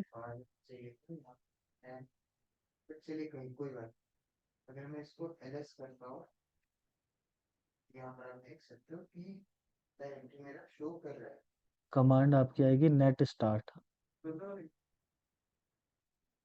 ठीक है। यहाँ पे सिंपली आपको नेट स्टार्ट लिख देना है, NETSTAT। तो नेट स्टार्ट लिखोगे आप, नेट स्टेट पे जाके एंटर करना है आपको। ये सारे कनेक्शन बताएगा आपको कि कितने यूज हो रहे हैं। ठीक है। अच्छा, एक और चीज जो ऐसा मॉडल में आप आगे पढ़ने वाले हो, ये जो कॉम्बिनेशन होता है ना IP address and port number का, इस कॉम्बिनेशन को हम कहते हैं सॉकेट। ठीक है। सॉकेट की हर साइड पे लिमिट होती है, क्लाइंट साइड पे भी और सर्वर साइड पे भी। एक टाइम पे आप कितने सॉकेट क्रिएट करके एक्सेस ले दे सकते हो? कितने पोर्ट नंबर है हमारे पास? 65,000। उतने सॉकेट आपके क्रिएट हो सकते हैं किसी एक क्लाइंट के पास। ठीक है। जनरली इतने कभी जरूरत पड़ती नहीं है, हमारे 10-12 के अंदर ही पीसी पूरा हैंग होने लग जाता है, इसलिए हम उतने ही ओपन करते हैं, लिमिटेड ही करते हैं। ठीक है। तो यही सेम कॉन्सेप्ट आपका सर्वर साइड में भी यूज होता है। कभी पुनः आइडेंटिफाई हो सकता है कि जो ये कनेक्शन है ये आपका अलग चल रहा है, ठीक है, एंड इतने कनेक्शन चला सकता है, मतलब सर्वर एक टाइम पे 65,000 चला सकता है। उसमें भी सर्वर के पास ये ऑप्शन होता है कि वो चाहे तो अलग अलग कनेक्शन को टाइम स्टैम्प के थ्रू और डिवाइड कर सकते हैं। मैंने जो अभी कंडीशन बताई कि दोनों डिवाइसेस के port number IP address same हो जाएंगे पब्लिक वाले, तो वो तक कैसे इंडिकेट करेगा, तो इंडिकेट करने की वजह से वो आपका कनेक्शन अलग अलग कर देता है। तो सर्वर मल्टीपल सॉकेट क्रिएट कर सकता है। अब ये डिपेंड करता है उनके डेवलपर्स पे कि उन्होंने इसकी हार्डवेयर की कॉन्फ़िगरेशन क्या रखी है और जो सर्विस इंप्लीमेंट करी है वो सर्विस किस तरह की है। क्लियर है? यस। ठीक है, अब यहाँ देखो हमारा पोर्ट नंबर में आपका दो सर्विसेज यूज की जाती है, टीसीपी एंड यूडीपी, ठीक है। किसी को पता है टीसीपी एंड यूडीपी में डिफरेंस? Yes sir. थोड़ा सा समझा दें, वैसे तो सर थोड़ा सा ही बता। टीसीपी जो है ना वो थ्री वे हैंडशेक करके कम्युनिकेशन करता है, मतलब सिक्योर कम्युनिकेशन करता है। एंड नहीं, इसको यूडीपी हम सिर्फ हाँ हाँ, रिक्वेस्ट बोलो एंड बोलो बोलो। रिस्पॉन्स वर्क करता है। ओके, लेकिन हम आप टीसीपी को इस बिहाफ पे सिक्योर नहीं कह सकते, हाँ यस सर। ठीक है। सिक्योर इस देखो, कनेक्शन एस्टेब्लिश करके बात कम्युनिकेशन करना ये सिक्योरिटी में नहीं आता है, ठीक है। ये हाँ ऑथेंटिकेशन आपका एक तरह से कह सकते हो, रिलायबिलिटी बता सकते हो इस पे। हाँ सर, रिलायबिलिटी अलग वेरीफाई चीज है, करता है बार बार सिक्योरिटी अलग अलग यूजर। चीज है। ये रिलायबल रहेगा कंपेयर टू यूडीपी, इस पे ट्रांसमिशन सक्सेसफुल रेट ज्यादा रहेगा, ठीक है। यस। क्यों? अब टीसीपी और यूडीपी में मेजर डिफरेंस अगर मैं कॉमन लैंग्वेज आपको बताऊं, आपको किसी से टाइम पूछना है, दो तरीके हैं। पहला, आप उससे इंटरेक्ट करो, उसका नाम पूछो, हाय हेलो करो, फिर उससे टाइम पूछ लो। ये ये इंटरेक्शन क्या कहलाएगा आपका? आपने इंटरेक्ट किया, पहले उससे हाय हेलो किया, उसके बाद आपने सेकेंडरी ट्रांसमिट किया कि मुझे टाइम बता दो, फिर उसने टाइम बताया। ये आपका टीसीपी कहलाएगा, ठीक है। और दूसरा ट्रांसमिशन होता है कि आप गए उस बंदे से डायरेक्ट एक टाइम पूछ लेते हो, एक टाइम बताओ क्या हो रहा है, उसने टाइम बता दिया आपको। ये आपका यूडीपी होगा। क्लियर है? मतलब पहले टाइम पे आपने उसके साथ कम्युनिकेशन स्टेब्लिश किया, पहले नॉर्मल बातचीत करी, पता लगाया कि बताने के लिए रिलायबल है भी या नहीं, बोल सकता है या नहीं बोल सकता, या फिर ये मना कर देगा, या फिर ये सही जगह मैं पूछ रहा हूँ ये नहीं पूछ रहा, ये पता लगाने के लिए आपने उसके साथ हाय हेलो किया, ठीक है, और उसके बाद कम्युनिकेट किया। एंड देन ये यूडीपी है, ऐसा कुछ नहीं करता, डायरेक्ट जाएगा कम्युनिकेशन, उसे मिला तो मिला, नहीं मिला तो कोई दिक्कत नहीं होगी, ठीक है। मतलब हाय हेलो करने के बाद अगर उसे टाइम नहीं मिलता है, वो दोबारा पूछेगा कि भाई दोबारा टाइम क्या हो रहा है आप बता दीजिए। लेकिन यूडीपी के अंदर ऐसा नहीं है, एक बार आपका कनेक्शन फेल्ड हो गया तो दोबारा से वो कनेक्शन स्टेब्लिश करेगा दूसरे तरीके से, उसी सोर्स से करे या ना करे जरूरी नहीं है, हो सकता है आपका सोर्स या पाथ पूरा ही चेंज हो जाए, या फिर आप खुद ही चेंज कर दो, ठीक है। लेकिन उसका काम डायरेक्ट वाला ही होता है, डायरेक्ट कम्युनिकेट भी करता है, डायरेक्ट डायरेक्ट फॉरवर्डिंग करता है। टीसीपी ऐसा कुछ नहीं करता, इंटरेक्ट करता है फिर डायरेक्ट फॉरवर्डिंग करता है। इसलिए आपका टीसीपी ज्यादा रिलायबल है और यूडीपी कम रिलायबल है। ओके, सॉकेट की बात करते हैं जो मैंने यहाँ पे डिफाइन कर रखा है, तो सारे कनेक्शन टीसीपी स्टेब्लिश है, मतलब सबके साथ मेरा पहले कनेक्शन स्टेब्लिश हुआ होगा, उसके बाद वो चल रहा होगा, एंड कईयों के कनेक्शन आपके क्लोज वेट पे गए होंगे। चलो, ऊपर आपको यहाँ पे एक आईपी एड्रेस दिख रहा होगा, ये आईपी एड्रेस कौन सी रेंज का है?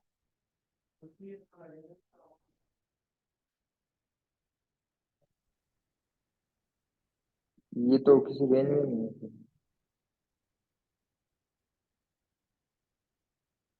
किसका आईपी एड्रेस है?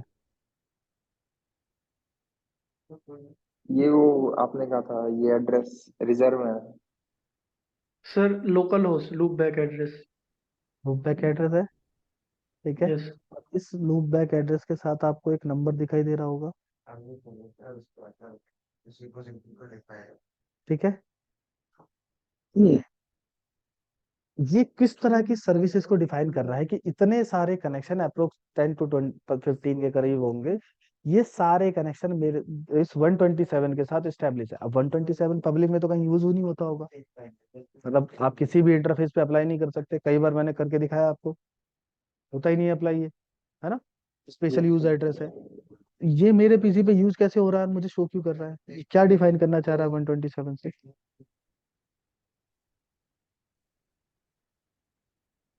देखो, आपका पीसी खुद की भी तो प्रोसेसिंग करता है, खुद भी तो बहुत सारी चीजें ओपन करनी होती है उसे। जस्ट लाइक अगर आपको नोटपैड ओपन करना है, जाके नोटपैड लिखते हो तो आपका नोटपैड ओपन होता है ना, ये यस पहले से सर। ओपन मिलता है आपको नोटपैड, विंडो ओपन ओपन करना करते पड़ता है। ओपन करना पड़ता है ना।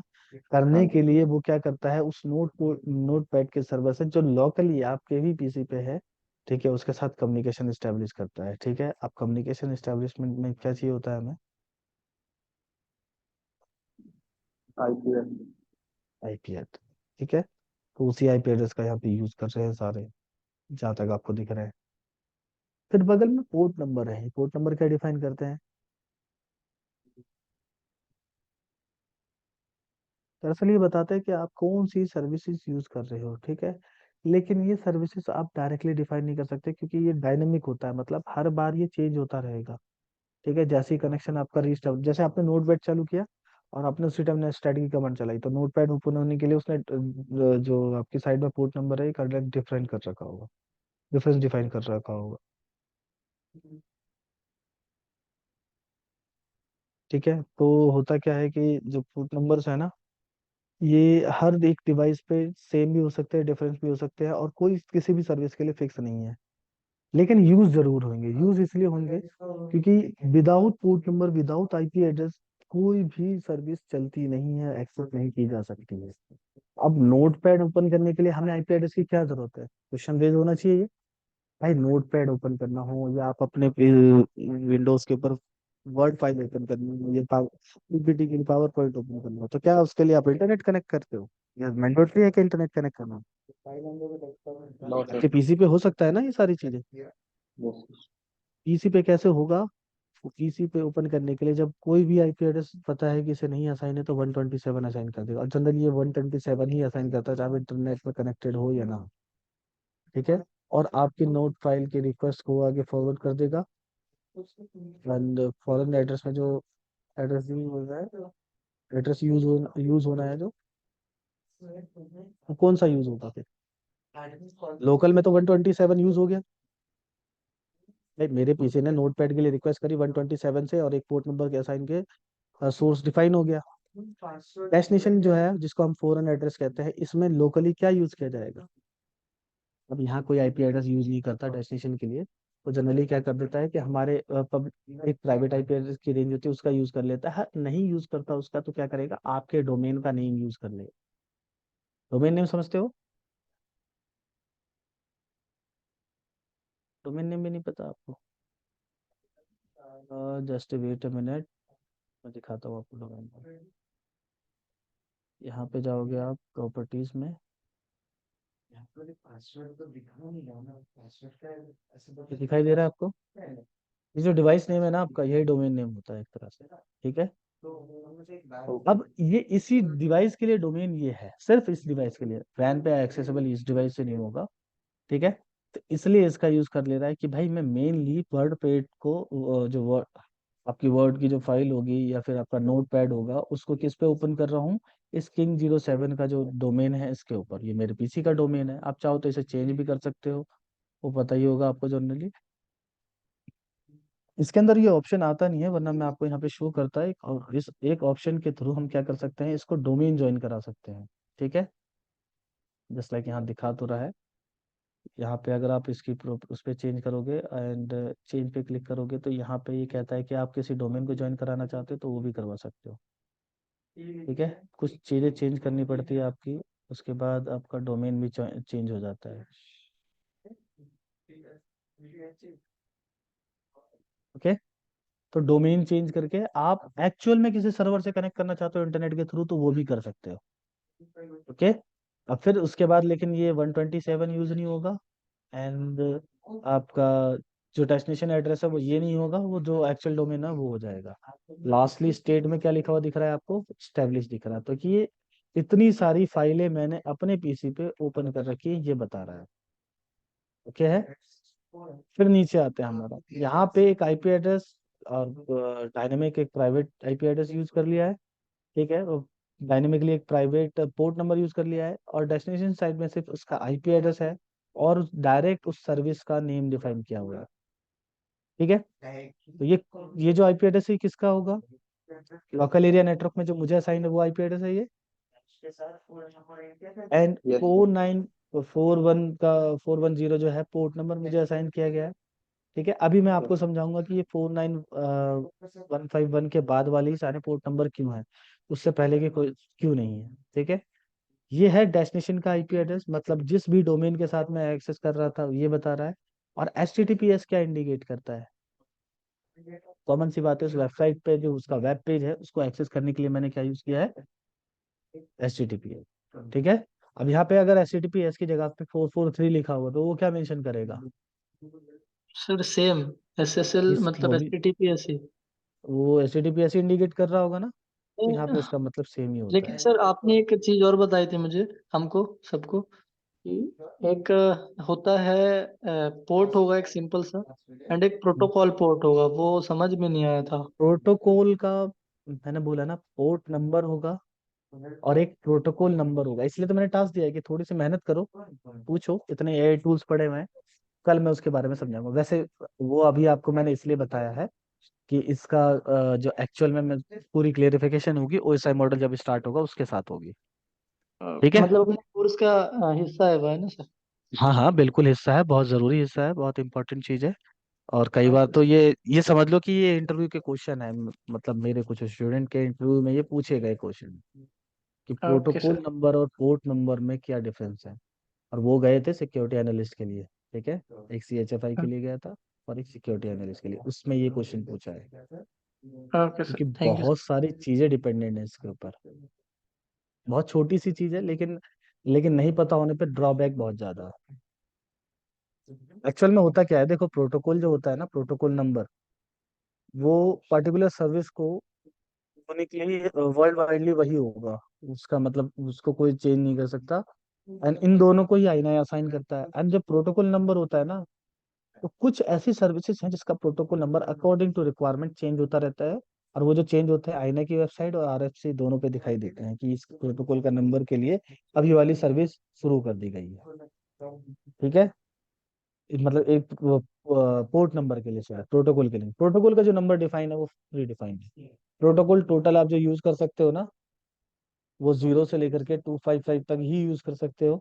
एंड पोर्ट नंबर मैंने कितना बताया आपको? 65,535। 35। ये डिफरेंस है आपका, एक तो बड़ा वाला ये कि इसमें नंबर ज्यादा है, सर्विसेज ज्यादा है। प्रोटोकॉल नंबर आपको कुछ जो राउटिंग प्रोटोकॉल है वही मिलेंगे, कुछ एक स्पेसिफाई किसी अदर सर्विसेज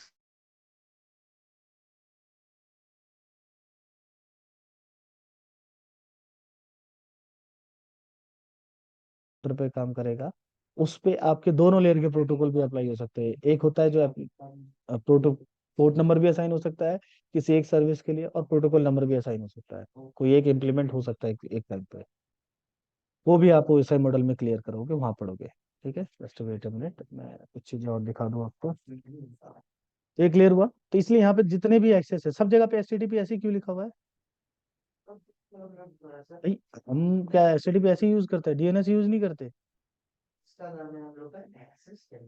एचटीटीपी या फिर एचटीटीपी एस मिल रहा होगा आपको। ठीक है, हमें यहाँ पे सिर्फ और सिर्फ एचटीटीपी भी क्यों लिखा हुआ दिख रहा है? आपके और भी प्रोटोकॉल होते हैं या नहीं होते? जैसे टेलनेट होता है, एसएसएच होता है, यहाँ दिखा देता हूँ आपको कितने प्रोटोकॉल होते हैं आपके। ये देखो इतने सारे प्रोटोकॉल है आपके। एचटीटीपी यूज करते हो, एचटीटीपी एस यूज करते हो, डीएनएस यूज करते हो, डीएससीपी यूज करते हो, एसएमटीपी, आईमैप, पॉप, एफटीपी। ये फिर आपके दूसरे लेयर के प्रोटोकॉल है, एसएसएल, एक्सडीआर, एनडीआर। ठीक है, एनसीपी, एफपी, ये सब यूज करते हो, आरएफसीपी, पैप, आरटीसीपी, ये सब यूज करते हो आप। ट्रांसपोर्ट लेयर पे टीसीपी, यूडीपी। तो टीसीपी यूडीपी तो मेन क्राइटेरिया होता है, तो ये यहाँ पे आपको क्लियर कर ही दिया इसने, कर दिया ना यहाँ पे कि टीसीपी है सारी सर्विसेज आपकी। ठीक है, उसके बाद आपका नेटवर्क लेयर पे आईसीएमपी, आर, आईपी4, आईपी6। तो इनमें से कोई सा भी नहीं दिखा रहा, सिर्फ और सिर्फ एचटीटीपी ही दिखा रहा है। क्यों दिखा रहा है बताओ? अगेन ये सीएस से रिलेटेड क्वेश्चन है आपका, और नेटवर्किंग में भी पूछ सकते हैं, लेकिन बता सकते हो अगर आप चाहो तो। एक कॉमन सी चीज बताओ मुझे, ये जितने भी पब्लिक डोमेन है, यहाँ तक पहुंचने के लिए मेरे पास एचटीटीपीएस के अलावा कोई और रास्ता है फिलहाल? ऑप्शन है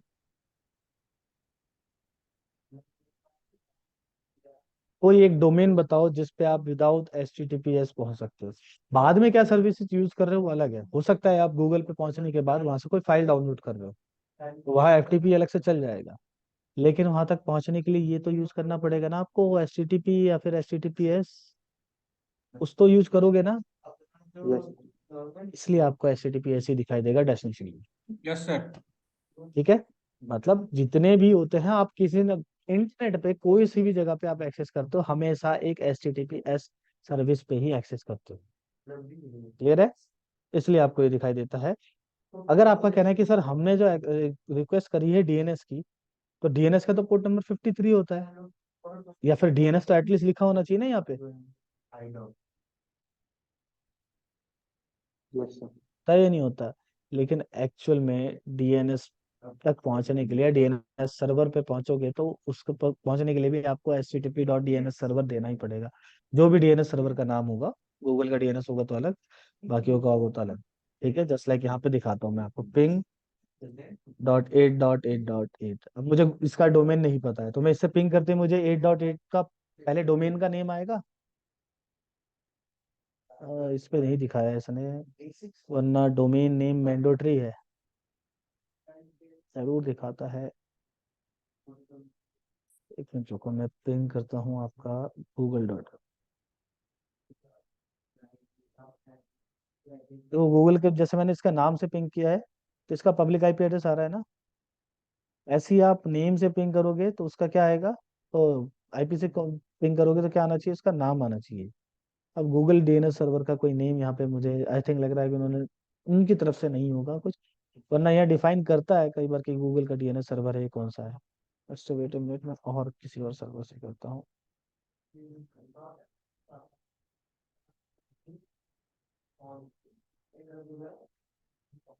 पब्लिक डोमेन ही देखना पड़ेगा मुझे एक बार। इसके थोड़ा सा जानने के बाद ही हम लोग एक्शन जाएंगे। उसके बारे में कर लो, उसका URL का स्ट्रक्चर एक बार देख लो, सवाल जनरेट होना चाहिए।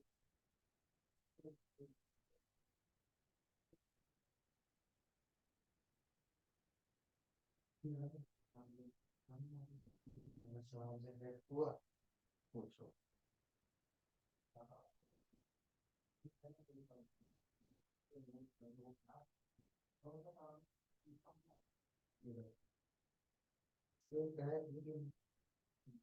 यहाँ आप देखोगे तो आपको अलग अलग DNS सर्वर मिल जाएंगे। ठीक है, यहाँ देखो, ये बता रहा है यहाँ पे गूगल का है। अब इस पे डोमेन नेम नहीं दिखाई दे रहा होगा, इसलिए आपको मतलब डोमेन नहीं रजिस्टर्ड कर रखा होगा DNS के लिए, क्योंकि डोमेन रजिस्टर करना भी आपका बहुत कॉस्टली होता है इसलिए। ठीक है, खास करके वर्ल्ड वाइडली और इतने बड़े सर्वर पे लेवल पे। ठीक है, नॉर्मल एक्सेस पे आपका ये चला रखा है। तो देखो अलग अलग DNS सर्वर हैं, बहुत सारे DNS सर्वर हैं, सब यस सबके सर। सब सेम ही वर्क करेंगे। ठीक है, सबका टास्क सेम ही चलेगा, सेम वर्क कर रहे होंगे आपके। ओके, तो ये वैसे इस तरह से आपके DNS सर्वर के नेम आते हैं मल्टीपल। हम सबसे ज्यादा किसका यूज करते हैं, इन्हीं दोनों का यूज करते हैं ना, 888 और 8844। ये यस गूगल सर। के आपके दोनों DNS सर्वर होते हैं। ठीक है, चलो आगे बढ़ते हैं। तो उसमें भी हमारा पहली रिक्वेस्ट HTTP के लिए ही जाएगी अगर हो जाएगा।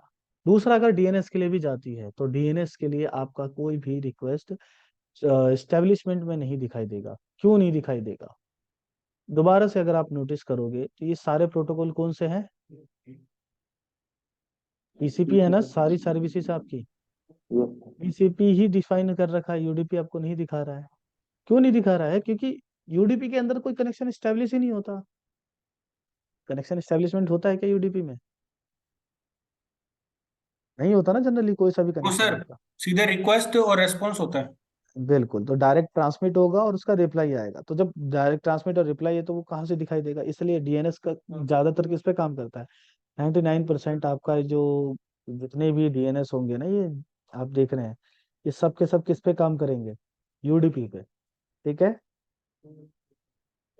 अच्छा ये बताओ कि बेनिफिशियल कौन सा रहेगा, TCP यूज करना है या UDP DNS के भी आप पे सर। सर TCP, क्यों, क्योंकि सर वो सेफ एंड सिक्योर रहता है और फिर पैकेट से अभी मैंने बताया ना, सिक्योरिटी से कोई लेना देना नहीं है TCP एंड UDP का। पैकेट सिक्योरिटी का लेना, देखो सिक्योरिटी में समझा देता हूँ पहले, सिक्योरिटी का लेना देना किससे होता है, ये HTTP है, ठीक है, और ये HTTPS है। दोनों का काम सेम है, यहाँ सिक्योरिटी का लेना देना है, लेकिन ये दोनों ही टीसीपी और यूडीपी दोनों हो सकते हैं। ठीक है सर। तो ठीक है, सर मेरा कंसर्न ये है कि पैकेट ड्रॉप नहीं होता बीच में। हाँ ये बोल सकते हो आप, ठीक है, सिक्योरिटी नहीं, ये बोल सकते हो कि पैकेट ड्रॉपिंग चांसेस आपके टीसीपी के अंदर कम है। जी लेकिन फिर भी जितने बड़े बड़े डोमेन है, ये बात उन्हें नहीं पता होगी कि हमें टीसीपी पे यूज करना चाहिए, यूडीपी पे यूज कर रहे हैं। सर, वो फास्ट है यूडीपी थोड़ा सा। एग्जैक्टली फास्ट है, फास्ट कैसे है वो, देखो टीसीपी के अंदर हमें कनेक्शन स्टेब्लिश करना पड़ रहा है, मुझे टाइम जो पूछना था या किसी से कोई चीज पूछनी थी, इससे पूछने के लिए पहले मैं अपना टाइम इसके लिए वेस्ट किया कि हेलो आप कैसे हो, उसका नाम पूछा, ये सारी चीजें करी ना, तो इसमें मेरा कुछ तो टाइम जाएगा ना। डायरेक्ट अगर मैं उससे पूछ लूं कि भाई ये एड्रेस कहाँ पड़ेगा, इसके कंपैरिजन में अगर मैं उससे नाम वाम पूछ के उसके बाद एड्रेस पूछता हूँ तो दोनों में टाइम जा रहा है। इस वजह से आपका यूडीपी यूज किया जाता है। दूसरी बात, बाकी सर्विसेज में भी फिर हम यूडीपी क्यों नहीं यूज कर लेते सारी जगहों पे, फिर हम टीसीपी क्यों यूज कर रहे हैं। पैकेट बाकियों ड्रॉप का होने के लिए। ट्रांसमिशन में अगर पैकेट ड्रॉपिंग ज्यादा होती है तो वो पूरा कनेक्शन पे इफेक्ट पड़ता है, कंज्यूमर सर्विसेज पे इफेक्ट पड़ता है, कस्टमर सर्विसेज पे इफेक्ट पड़ता है। ठीक है, और अगर सिर्फ पार्टिकुलर हम डीएनएस की बात करें तो डीएनएस पे एक सिंपल सी रिक्वेस्ट है, क्या रिक्वेस्ट होती है। सर वो तो एक्चुअली रेंज के ऊपर, मतलब जो नीड के ऊपर डिपेंड करता है। जैसे मान लो अगर छोटा पैकेट है, छोटा डेटा है, तो वो टीसीपी पे चला जाएगा। जैसे ईमेल वगैरह है, कोई मैसेज वगैरह है। बट अगर कोई मूवी डाउनलोड करनी है, या मान लो कोई वीडियो कॉलिंग करनी है, नहीं, स्ट्रीमिंग करनी है। डाटा साइज से अगेन कोई रिलेटिविटी नहीं होती है। ऐसे समझो कि जो मैक्सिमम ट्रांसमिशन होता है ऑनलाइन वाला आपका, ठीक है, ये ब्रॉडकास्टिंग जितनी भी होती है आपकी, ब्रॉडकास्टिंग समझते हो, जी सर। याद है ना, हाँ जितने भी लाइव चल रहे होते हैं सब के सब यूडीपी पे चल रहे हैं। सर, मैं वही वही कि वो सारे यूडीपी को यूज करते हैं। तो वहां तो सबसे ज्यादा large amount of data transmit हो रहा होता है ना, जी सोर्स से सर। डेस्टिनेशन के बीच में। तो फिर आप कैसे कह सकते हो कि बड़े डाटा में हमारा टीसीपी यूज होगा और छोटे नहीं डाटा सर, में यूडीपी। मैं ये कह रहा हूँ डाटा छोटा, जैसे ईमेल वगैरह सेंड करना हो या मैसेजेस हाँ, वगैरह, तो उसमें टीसीपी। अच्छा हाँ, ये एक तरह से कह सकते हो, लेकिन मेन रीजन ये भी नहीं होता। मेन रीजन होता है जो सर्वर है वो किस तरह का है ये, ठीक है, यूजर एक्सेस कितने देने हैं ये, ठीक है। मान लो किसी सर्वर, कोई लिमिटेड सर्वर है, जैसे कोई बैंकिंग सर्वर है, बैंकिंग में कंज्यूमर लिमिटेड होते हैं या नहीं होते, बैंक सर्वर पे ये यस सर, लिमिटेड है लिमिटेड ना, होती है। उनके पास ऑलरेडी अकाउंट बने हुए, वही लोग ही एक्सेस करेंगे, बाकियों का कोई काम नहीं है, दो चार चीजें देख के वो छोड़ देंगे। ठीक है, अब ओके सर। उन्हें पता है कि मेरे पास इतने ही यूजर हैं, उनके पैकेट ड्रॉप नहीं होने चाहिए उनके अकॉर्डिंग, वो क्या करेंगे उस जगह पे, टीसीपी यूज करेंगे। जी सर। ठीक है, अब वही यूट्यूब है, यूट्यूब पे लाइव चल रहा है, जरूरी है कि सारे यस लोग सर। देख लें, और ड्रॉपेज हो जाएगा तो कोई बहुत बड़ी दिक्कत हो जाएगी, नो सर। No sir. है ना। दोनों जगहों यस पे sir. Large amount of data sharing हो सकती है, हालांकि टीसीपी में हमेशा कम डाटा शेयरिंग होती है, यूडीपी पे ज्यादा होती है। अगर बड़े डाटा की बात करें तो यूडीपी पे ही भेजा जाता है, लेकिन ये पॉइंट पॉइंट की बात होती है कि किस जगह पे यूज किया जा रहा है। देखो लाइव अगर आप देख रहे होते हो तो कई बार होता है ना कि कुछ पोर्शन स्किप हो गया और आपको शो भी नहीं हुआ, होता है या नहीं यस। होता। यस जैसे सर। टीवी चैनल लाइव देखते हो तो वो तो बैक नहीं कर सकते ना आप रिमोट से कि बैक में क्या बताया था, मतलब अगर टीवी पे ही लाइव देख रहे होगे तो जो पोर्शन आपका स्किप हो गया या फिर जिस पोर्शन पे स्क्रीन ब्लर हो गई या डाटा लॉस हुआ, तो क्या वो दोबारा दिखाई देता है आपको, नो सर। नहीं दिखाई देता ना। क्यों, क्योंकि वहां पे टीसीपी का रूल, यूडीपी का रूल ये है कि जो पैकेट ड्रॉप हो गया उसे ड्रॉप होने दो, आगे बढ़ो उससे, अगला वाला पैकेट फॉरवर्ड करो। ठीक है, तो सर, ये जो स्ट्रीमिंग होती है हाँ, यूट्यूब पे, वो भी यूडीपी पे होती है? बेसिकली इसके लिए अलग से प्रोटोकॉल यूज होता है, एक वो भी एचटीटीपी होता है एक, ठीक है, स्ट्रीमिंग टास्किंग करके समथिंग इसका फुल फॉर्म होता है, कल मैं समझाऊंगा आपको दोनों में। Okay sir. उसके यूज किया जाता है, हालांकि पैकेट ड्रॉपिंग उसके अंदर भी है लेकिन कंपेयर टू यूडीपी बहुत कम है, और उसके अंदर पैकेट आपके सारे पहुंच जाते हैं लाइव कॉलिंग के अंदर। ठीक है, ओके सर। जितनी भी लाइव सर्विस है, जो कॉलिंग हो गई या ऑनलाइन आपकी वीडियो कॉलिंग हो गई, इन सब के अंदर वही यूज होता है। मतलब देखो, ऑनलाइन मैंने बताया कि जो आप व्हाट्सएप पे वीडियो कॉल करते हो एक दूसरे को, उस पर एससीटीपी यूज होता है, एससीटीपी जिसे हम कहते हैं, ठीक है। अब उसके अंदर क्या है कि क्या पैकेट ड्रॉप होते हैं उसके अंदर लाइव कॉलिंग में आपके, होते हैं या नहीं, आपका हाँ सर, एक्सपीरियंस कभी क्या, होता कभी है, कभी होते कभी हैं। कभी होता है। होते हैं ना। हाँ लेकिन एचटीटीपी तो ये कहता है कि आपके एक भी पैकेट टॉपिक नहीं हो सकते। ऐसा नहीं है, जितने आपके पास रिसीव हो सकते हैं ना वो जरूर पहुंचाते हैं। हो सकता है कि उसने कुछ 2 सेकंड पहले बोला हो, कनेक्शन लूज होने के बाद वो 4 सेकंड के बाद आपके पास पहुंचा हो, पॉसिबल है ना ये? जी सर। तो वो पहुंच गया, लेकिन अब वही उस जो 2 सेकंड पहले बोला था, आपका कनेक्शन इतना ज्यादा लूज है कि उस सेशन उस डाटा का टाइम आउट हो जाएगा, क्योंकि हर एक डाटा का एक टाइम लिमिट होती है, मैक्सिमम इतने टाइम में पहुंच जाना है। नहीं पहुंचा, वो स्किप हो जाएगा, फिर वो दोबारा से उधर अगला डाटा ट्रांसमिट होना शुरू हो जाएगा, वो वाला रुक जाएगा। ठीक है, वो फेल ही हो जाएगा, वो आपको शो ही नहीं होगा कहीं पे। अच्छा सर, एक चीज और पूछनी थी मेरे को। हाँ जी। सर जैसे कि अपन कोई रिक्वेस्ट मांगते हैं, हम्म। जैसे कि मान लो कोई मैंने वेबसाइट पे कोई मूवी की डाउनलोड की रिक्वेस्ट मांगी, तो उस पे भी कभी कभार लिखा हो जाता है कि रिक्वेस्ट टाइम आउट। हाँ, तो वो हो सकता है ना टीसीपी पे काम कर रहा हो, पॉसिबिलिटी है। मैंने कहा ना कि वेबसाइट किस पे चल रही है, टीसीपी पे या यूडीपी पे, ये आप डिफाइन कर ही नहीं सकते। ये काम किसका है, जो उस वेबसाइट को डेवलप कर रहे हैं। जी सर, मेरा ठीक सवाल है, ये था कि जैसे कि एक रिक्वेस्ट है उसकी भी टाइम टाइम आउट होता है, या रिस्पॉन्स उसका भी टाइम आउट होता है, दोनों का टाइम आउट होता है, जैसे आप पैकेट तो के हाँ डाउनलोड के। बिल्कुल बिल्कुल टाइम आउट होता है। जैसे आप थ्री वे हैंडशेक के अंदर सिंक पैकेट भेजते हो, जी सर। ठीक है, सिंक में एक लिमिटेड आरटीटी जाता है जिसको हम कहते हैं round trip time.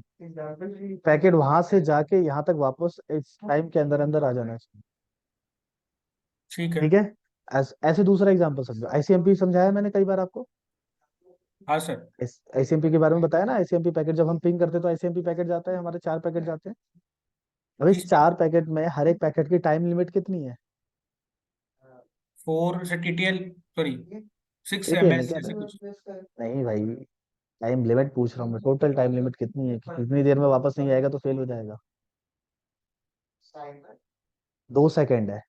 Sir 2 second से हाँ। ठीक है, दो ठीक है। सेकंड के अंदर अंदर आपका अगर ये पैकेट यहाँ से ट्रांसमिट हुआ है, मान लीजिए, ठीक है, ये पैकेट ट्रांसमिट हुआ है और 2 सेकंड में ये रिप्लाई नहीं आया है, क्या दिखाता है आपका? रिक्वेस्ट टाइम आउट, इसको हम आरटीओ कहते हैं। ठीक है, रिक्वेस्ट टाइम आउट का शॉर्ट फॉर्म ही है आरटीओ। Okay sir. क्लियर है? ऐसे ही हर एक सिंगल पैकेट पे आपका क्या होता है, आरटीटी लगता है। ठीक है, राउंड ट्रिप टाइम। और अगर वो आरटीटी टाइम पे नहीं आया तो क्या आएगा आपका, आरटीओ आ जाएगा। ठीक है, और पैकेट ड्रॉप हो जाता है। और अगर नेटवर्क में अगर ओएसआई मॉडल में आप सेगमेंटेशन में पढ़ने वाले हो ट्रांसपोर्ट लेयर पे, आरटीओ 3 टाइम से ज्यादा आता है तो कनेक्शन रीसेट हो जाता है। ठीक है, ओएसआई मॉडल पढ़ेंगे, बड़ा इंटरेस्टिंग टॉपिक है आपके बिहार पे अगर आप इंटरेस्ट लेते हो तो। पोर्ट नंबर की बात करते हैं, टोटल इतने पोर्ट होते हैं। पोर्ट नंबर में आपका क्या होता है कि इसको डिवाइड किया गया, जैसे आईपी डिवाइड किया था, प्राइवेट पब्लिक और रिजर्व, ऐसे डिफाइन किया था ना हमने। यस ऐसे सर। ही पोर्ट नंबर के अंदर ना 0 से लेकर के 1023 तक वेल नोन पोर्ट नंबर है, just like reserve port number. ठीक है, वेल नोन पोर्ट नंबर आपका प्री डिफाइंड सर्विसेज है। इस पे किसी तरह की कोई सी बॉन्डिंग नहीं है। बॉन्डिंग का मतलब ऐसा नहीं है कि कोई सा प्रोटोकॉल सिर्फ और सिर्फ एप्पल के डिवाइस पे चलेगा और एंड्रॉइड में नहीं चल सकता, या फिर मैकबुक पे चलेगा विंडो में नहीं चल सकता। सबके लिए सेम है। ठीक है, जैसे मेल भेजना हुआ, फाइल भेजना हुआ और वेबसाइट एक्सेस करना हुआ, सबके लिए मेल भेजने के लिए एसएमटीपी, फाइल भेजने के लिए एफटीपी। ठीक है, एंड वेबसाइट एक्सेस करने के लिए एचटीटीपीएस। ये कॉमन प्रोटोकॉल है, सारे फोन, सारे लैपटॉप, हर तरह के लैपटॉप, हर तरह के ऑपरेटिंग सिस्टम से यूज कर सकते हैं ना, और एक्सेस आ जाता है। Yes sir. तो इन्हीं तरह के, इस तरह के प्रोटोकॉल को हम वेल नोन प्रोटोकॉल कहते हैं।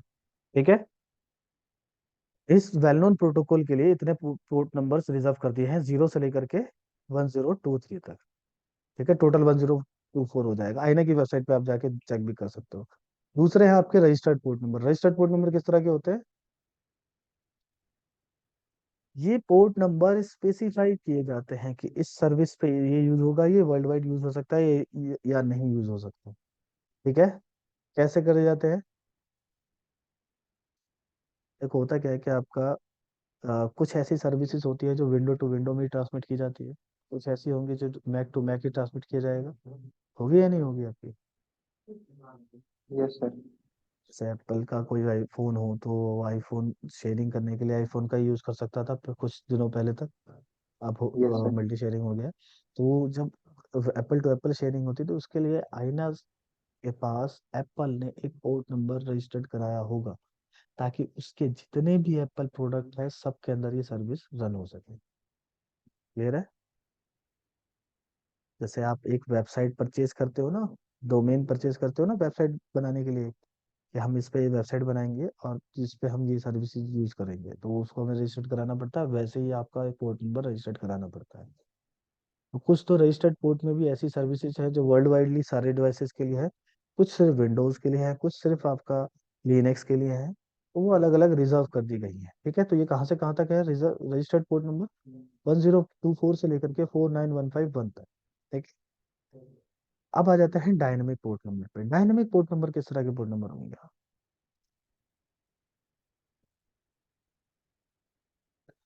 इसको आप कह लो प्राइवेट पोर्ट नंबर। ठीक है, ऐसे प्राइवेट पोर्ट नंबर होते हैं ना, ये private port number, private IP address समझे समझे थे ना आप, कि इस जगह पे इस राउटर के अंदर जितने भी पोर्ट नंबर यूज हो, आईपी एड्रेस यूज हो रहे हैं, सारे प्राइवेट आईपी एड्रेस की रेंज यूज होगी। यस। बताया था मैंने आपको आईपी में। यस। ऐसे ही सेम उसी प्राइवेट नेटवर्क में अगर पोर्ट नंबर असाइन किया जाएगा, तो हमेशा डायनेमिक रेंज में से ही असाइन किया जाएगा। ठीक है, मतलब जो सोर्स को जब भी पोर्ट नंबर असाइन होगा as a normal user, as a local user, तो उसको 49152 से लेकर के 65,535 के बीच में से कोई पोर्ट नंबर असाइन होगा। तो यहाँ देखो, मेरे इतने सारे कनेक्शन स्टेब्लिश है, किसी में भी पोर्ट नंबर आपको 69,5000 के ऊपर दिख रहा है? 49151 के बाद वाला दिख रहा है? सब पहले वाले दिख रहे हैं, सब बाद के ही है पोर्ट नंबर। लास्ट यस तक सर। देखोगे तो यहाँ तक देखो, आपका आईपी एड्रेस होता है 192.168.1.10, और इस 10 के बाद जो है ये पोर्ट नंबर लिखे हुए हैं, यस सर। सब में 49151 के बाद है, तो ये प्राइवेट पोर्ट नंबर है। ठीक है, अब ये बताओ, क्योंकि पोर्ट नंबर ओपन है, अगर किसी ने सीएच वगैरह पढ़ा हो, सीएच के बारे में जानता हो, तो क्या इस प्राइवेट पोर्ट नंबर के ऊपर आप वल्नरेबिलिटी असेसमेंट या किसी तरह के हैकिंग प्रोसेस को आगे बढ़ा सकते हो? No sir. नहीं बढ़ा सकते ना? क्यों नहीं बढ़ा नहीं। सकते? क्योंकि ये फिक्स नहीं है। हो सकता है कि 4910 जो अभी किसी एक सर्विस के लिए यूज हो रहा हो, अगेन मैं दोबारा से सर्विस रिफ्रेश करूं या रीसेट करूं, तो ये पोर्ट नंबर की जगह पे मुझे 49510 असाइन हो जाए। ठीक है, क्यों? क्योंकि ये ऑपरेटिंग सिस्टम असाइन करता है, और operating operating system randomly assign करता है, बिल्कुल। क्लियर है? ठीक है। यस। यस सर, एक क्वेश्चन है मेरा यस सर। हाँ कि पूछो। हाँ सर। हम सिस्टम से पैकेट भेजते हैं राउटर तक हाँ ना, तो पहले सिस्टम से राउटर पे जाता होगा, तो वहां पे जो पोर्ट यूज होता है, मतलब राउटर पे भी जाने के लिए तो पोर्ट यूज होता होगा ना सर, तो वहां पे हाँ, कैसे पोर्ट्स यूज होते हैं? तो राउटर लोकल में काम कर रहा होता है, वैन पे काम कर रहा होता है। पर लोकल में काम करेगा? राउटर दोनों पे काम कर रहा दोनों पे होता है। काम करता है सर, हाँ। ठीक है, तो जो हम्म। रिक्वेस्ट उस डिपेंड करती है कि किस पे आ रही है। लोकल से लोकल में मतलब उसके पास भेजा जा रहा है, तो उसे पता है कि लोकल नेटवर्क से ट्रांसमिट हो रहा है, उसे पता हम्म। रहेगा ना, तो वो उसके अकॉर्डिंग उस पर वर्क करेगा, डायनेमिक पोर्ट नंबर ही असाइन करेगा। दूसरी बात, पोर्ट नंबर जो असाइन होगा हमेशा क्लाइंट साइड पे असाइन होगा, और डेस्टिनेशन साइड पे असाइन होगा। बीच में कभी भी राउटर स्विच किसी और डिवाइस पे असाइन नहीं किया जाता। ओके, तो सर पैकेट जाता कैसे राउटर के पास फिर, किसके थ्रू राउटर के जाता पास, है? हम्म। आप अगर एचटीटीपी के लिए पैकेट भेजते हो तो बाहर कैसे जाता है? वही मैं पूछ रहा हूँ सर, एचटीटीपी के लिए पोर्ट नंबर 80 से जाएगा वो? नहीं तो वो एटी पे नहीं जा रहा है ना, वो जा तो आईपी की बेस पे रहा है ना, पहले वहां तक तो पहुंचेगा, और मशीन तक तो पहुंचेगा, मशीन में डिफाइन करेगा ना एचटीटीपी के लिए। हाँ। मशीन तक पहुंचने के लिए हम आईपी एड्रेस का यूज करते हैं, हाँ। है ना? ऐसे ही हाँ। आपका हाँ। राउटर तक पहुंचने के लिए आईपी एड्रेस का यूज किया जाता है। और आईपी एड्रेस में भी कौन से आईपी एड्रेस का? प्राइवेट। प्राइवेट नहीं भाई, इसको कुछ और कहते हैं, पता ही नहीं है आप लोगों को। आईपी लोकल आईपी कॉन्फ़िगर, ना सर? नहीं भाई, भूल गए लग रहा है। डिफॉल्ट गेटवे याद है? अच्छा हाँ सर, वो 1.1 वाली आईपी, फर्स्ट आईपी। ये डिफॉल्ट गेटवे क्या आइडेंटिफाई करती है? ये गेटवे का मतलब क्या है? एक इनपुट और आउटपुट के लिए मैंने पोर्ट डिफाइन कर दिया, कि अगर इनपुट होगा तो किस पे होगा, इस जगह से ही होगा। ठीक है, और जाएगा तो कहाँ जाएगा? इस जगह से ही जाएगा। ठीक है, अच्छा। ओके अब यहाँ पे एक और क्वेश्चन रेज होता है कि अगर आपने रिक्वेस्ट करी है, मान लो कि मैंने रिक्वेस्ट करी है 192.168.1.20 के लिए। वन डॉट हम्म ट्वेंटी देखो मेरे लोकल में ही होगा, क्योंकि 10 मेरा है, तो हो सकता है 20 किसी और मेरे लोकल नेटवर्क में एड्रेस का हो जाए। Yes yes sir. वो पैकेट राउटर से बाहर क्यों नहीं चला जाता? वो राउटर से दोबारा उस पीसी पे क्यों पहुंच जाता है?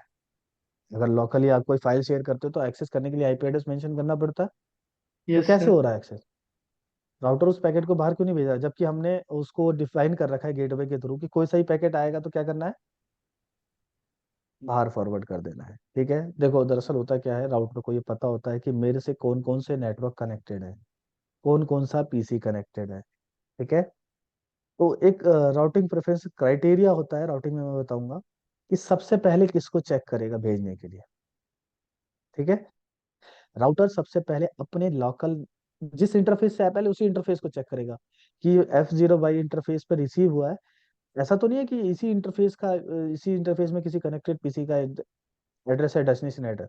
अपना एक इंटरफेस चेक किया, उसके बाद अपने दूसरे इंटरफेस को चेक करेगा कि ये दूसरा इंटरफेस अवेलेबल तो नहीं है, इस पे तो नहीं जाना है। फिर उसके बाद चेक करेगा कि ये नेटवर्क मेरे राउट पे अवेलेबल है या नहीं। कनेक्टेड नहीं है, मान लो कनेक्टेड भी नहीं है, उस इंटरफेस का भी नहीं है, किसी और जगह का है, लेकिन जिस जगह का है उसकी राउटिंग की डिटेल इसके पास है या नहीं, उसका राउट नेटवर्क आईपी है या नहीं। ठीक है, वहां पे भी नहीं मिला ना, तब लास्टली राउटर भी किस पे भेज देगा, बताओ? वैन में सर। र- वैन में। नहीं, जब हम्म हमें नहीं मिल रहा हम किस पे भेज रहे हैं? गेट डिफॉल्ट गेट देता है। तो राउटर पे भी जो लोकल आईएसपी के थ्रू हमारे पास राउटर असाइन होता है उस पे भी एक डिफॉल्ट गेटवे सेट होता है। तो अगर कहीं नहीं मिलता तो कहाँ भेज देता है फिर वो? डिफॉल्ट गेट पे। हाँ, ठीक है, कि भाई मैंने अपनी जगह पे सब जगह पे सर्च कर लिया है। अब आप जो आईएसपी का राउटर है वो सर्च करेगा कि भाई उसका कहाँ है, वहाँ वहाँ पे भी सेम प्रोसीजर चलेगा। पहले अपने नेटवर्क में देखेगा, अपने कनेक्टेड नेटवर्क में, फिर अपने राउटिंग टेबल में देखेगा कि ये राउटर मेरे पास अवेलेबल है या नहीं। फिर राउटिंग टेबल पे भी नहीं मिलेगा, अगर उस पर कोई गेटवे सेट होगा तो उस पर भेज देगा, वरना उस पैकेट को क्या कर देगा, ड्रॉप कर देगा। तो ठीक सर है, ये जो प्रोसेस होता है ये तो बहुत फास्ट होता है ना। हाँ फास्ट होता है बिल्कुल। जैसे कि मान लो अगर मुझे फेसबुक का पेज चाहिए, हम तो सबसे पहले लोकल होस्ट में जाएगा कि भाई ये फेसबुक का पहले पेज मेरे राउटर अवेलेबल। पे जाएगा, क्योंकि देखो मेरे हाँ। पास डिफॉल्ट गेटवे सेट है। अब मेरे पास राउटिंग प्रोफेशन क्राइटेरिया में क्या क्या होगा, नेटवर्क की डिटेल तो नहीं होगी ना मेरे पे, तो सिर्फ राउटर की डिटेल, मेरे पीसी की डिटेल होगी। जी सर। मेरे पीसी पे तो कोई डेस्टिनेशन नहीं होगा, इतना तो पीसी को ही पता होगा और हमें भी पता होगा। पीसी अपने से क्या कर देगा, डिफॉल्ट गेटवे पे भेज देगा, ऑटोमेटिकली उसका पैकेट राउटर के पास पहुंच जाएगा, क्योंकि गेटवे सेट है हमारे पास। जी सर। भाई हमारे पास तो दो ही ऑप्शन है ना, हम अपने पीसी पे ही डाटा रखें या फिर राउटर के पास भेज दे, तीसरा कोई ऑप्शन है? नो नहीं सर। नहीं है ना, तो गेटवे पे चला जाता है। गेटवे के पास भी डायरेक्ट नेटवर्क नहीं होता है। राउटर जो होता है हमारा लोकल नेटवर्क का जो राउटर होता है, क्यों नहीं हो सकता, क्यों नहीं होगा? सर फिर से क्वेश्चन रिपीट कीजिए एक बार। जैसे आपने बोला कि फेसबुक एक्सेस कर रहे हैं तो हमारे राउटर के पास पैकेट चला जाता है, राउटर उसको भेज देता है वहां तक। मैं ये कह हम्म रहा हूँ कि राउटर के पास वो डिटेल होती ही नहीं है। ये जो facebook.com है ना, इसका नेटवर्क की डिटेल राउटर के पास होती नहीं है, लेकिन तब भी वो फॉरवर्ड कर देता है। सर वो आई थिंक डीएनएस पे जाके चेक करता है एक बार।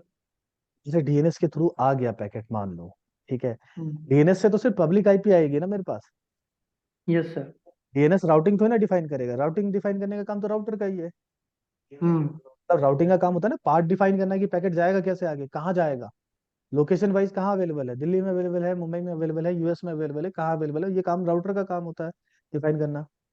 हम्म तो राउटर को तो ये पता ही नहीं चलेगा, कि अब मैं ये कह रहा हूँ कि राउटर के पास ये डिटेल होती भी नहीं है तभी ये फॉरवर्ड कर देता है, कैसे फॉरवर्ड कर रहा है? और नहीं है तो क्यों नहीं होगी, क्यों नहीं रखता? अगर होगी तो और जल्दी ट्रांसमिशन हो जाएगा ना हमारा, हम्म लेकिन वो नहीं रखता। देखो कॉमन सी चीज है, इज दैट पॉसिबल कि नेटवर्क के अंदर अवेलेबल जितने भी बड़े बड़े डोमेन है सबके एड्रेस हम अपने पास रख लें? पॉसिबल है क्या? क्या एक वेबसाइट है हमारे पास इंटरनेट पे अवेलेबल? नो लाखों सर। वेबसाइट है, बहुत लाखों सारे। नेटवर्क्स है। ठीक है, तो इन सब की डिटेल किसी एक राउटर पे रखना पॉसिबल ही नहीं है। इसलिए तो सर्वर बनाए जाते हैं आपके, अलग अलग डीएनएस सर्वर, ये सारे सर्वर, या गेटवे सर्वर। ठीक है, बहुत सारे सर्वर्स होते हैं, ये काम उन पे डाल दिया जाता है, और ये काम करता कौन है, राउटर करता है। राउटर क्या करता है कि कोई सा भी पैकेट, कोई सा भी डेस्टिनेशन नेटवर्क होएगा राउटर पे पहले से सेट होगा कि हमेशा किस पे भेजना है, डिफॉल्ट गेटवे पे, आईएसपी के पास। आईएसपी भी अपने पास अगर कोई बड़ा आईएसपी होगा, जैसे लाइक एयरटेल है, लोकल आईएसपी और ग्लोबल आईएसपी दोनों रोल अदा करता है, वो दोनों रोलों पे काम कर रहा होता है Airtel. Yes sir. State level पे भी है, ग्लोबल लेवल पे भी है आपका, जियो भी है, ठीक है, और भी बहुत सारे आईएसपी है। वो क्या करेगा कि एयरटेल पे भेज देगा। एयरटेल के पास अपनी बहुत बड़ी राउटिंग की डिटेल बनी होगी, उनके पास एक डेडिकेटेड, एक हेवी राउटर होगा, हेवी सर्वर होगा, जिसके अंदर जितने भी नेटवर्क हैं, जितने भी वो हैं, उसकी डिटेल होगी, ठीक है। मतलब उसका राउटर, रास्ते पता होंगे। जैसे मुझे यहाँ से अदर स्टेट में जाना है, यूपी जाना है, मुंबई जाना है, बैंगलोर जाना है, चेन्नई जाना है, कहीं पे भी जाना है, तो सारे रास्ते पता होंगे तभी जा सकता हूँ ना मैं। यस एक सर। तो तरीका ये है, और दूसरा तरीका ये है कि भाई पहले मैं वहां तक पहुंच जाऊं, वहां से कोई ना कोई बता देगा कि कहाँ जाना है। लेकिन जहां आप पहुंच के जो बताएगा उसके पास पहले से सारी डिटेल पता होनी चाहिए ना, तभी तो भेज सकता है वो। तो यस वही सर। काम राउटर प्रेफरेंस में हो रहा है कि राउटर के पास इतना पता है कि ये एड्रेस कौन जान सकता है, मेरा आईएसपी जान सकता है, तो आईएसपी के पास भेज देता है। आईएसपी के पास सारी राउटिंग डिटेल होती है, उस राउटिंग डिटेल के हिसाब से वो आगे फिर पूरा पाथ खुद डिफाइन कर लेता है। इसको हम कहते हैं डिफॉल्ट और डायनेमिक राउटिंग, ठीक है। आगे पढ़ोगे ओके। आप। तो हमारे पीसी पे भी डिफॉल्ट चल रहा होता है, वैसे तो राउटिंग होता नहीं है, अगर मान लें तो डिफॉल्ट राउटिंग ये है, सारे पैकेट राउट होकर राउटर के पास जा रहे हैं। और राउटर पे भी डिफॉल्ट राउटिंग चलता है, क्योंकि वो सारे पैकेट कहाँ भेज देता है, आईएसपी के पास भेज देता है, ठीक है। यस। यस। तो सेशन समझ में आया आज का आपको, टॉपिक क्लियर सर हुए, यस ठीक है। सर, तो एक नेक्स्ट, रिक्वेस्ट थी आपसे। हाँ जी, रिकॉर्डिंग। सर, हाँ, रिकॉर्डिंग थोड़ी जल्दी मिल जाती तो ज्यादा अच्छा होता। देखो रिकॉर्डिंग एक्चुअली होता क्या है ना, कि मेरी इतनी बैक टू बैक क्लासेस है, आपके मैसेज के रिप्लाई तक मैं देख नहीं पाता, दे नहीं पाता हूँ।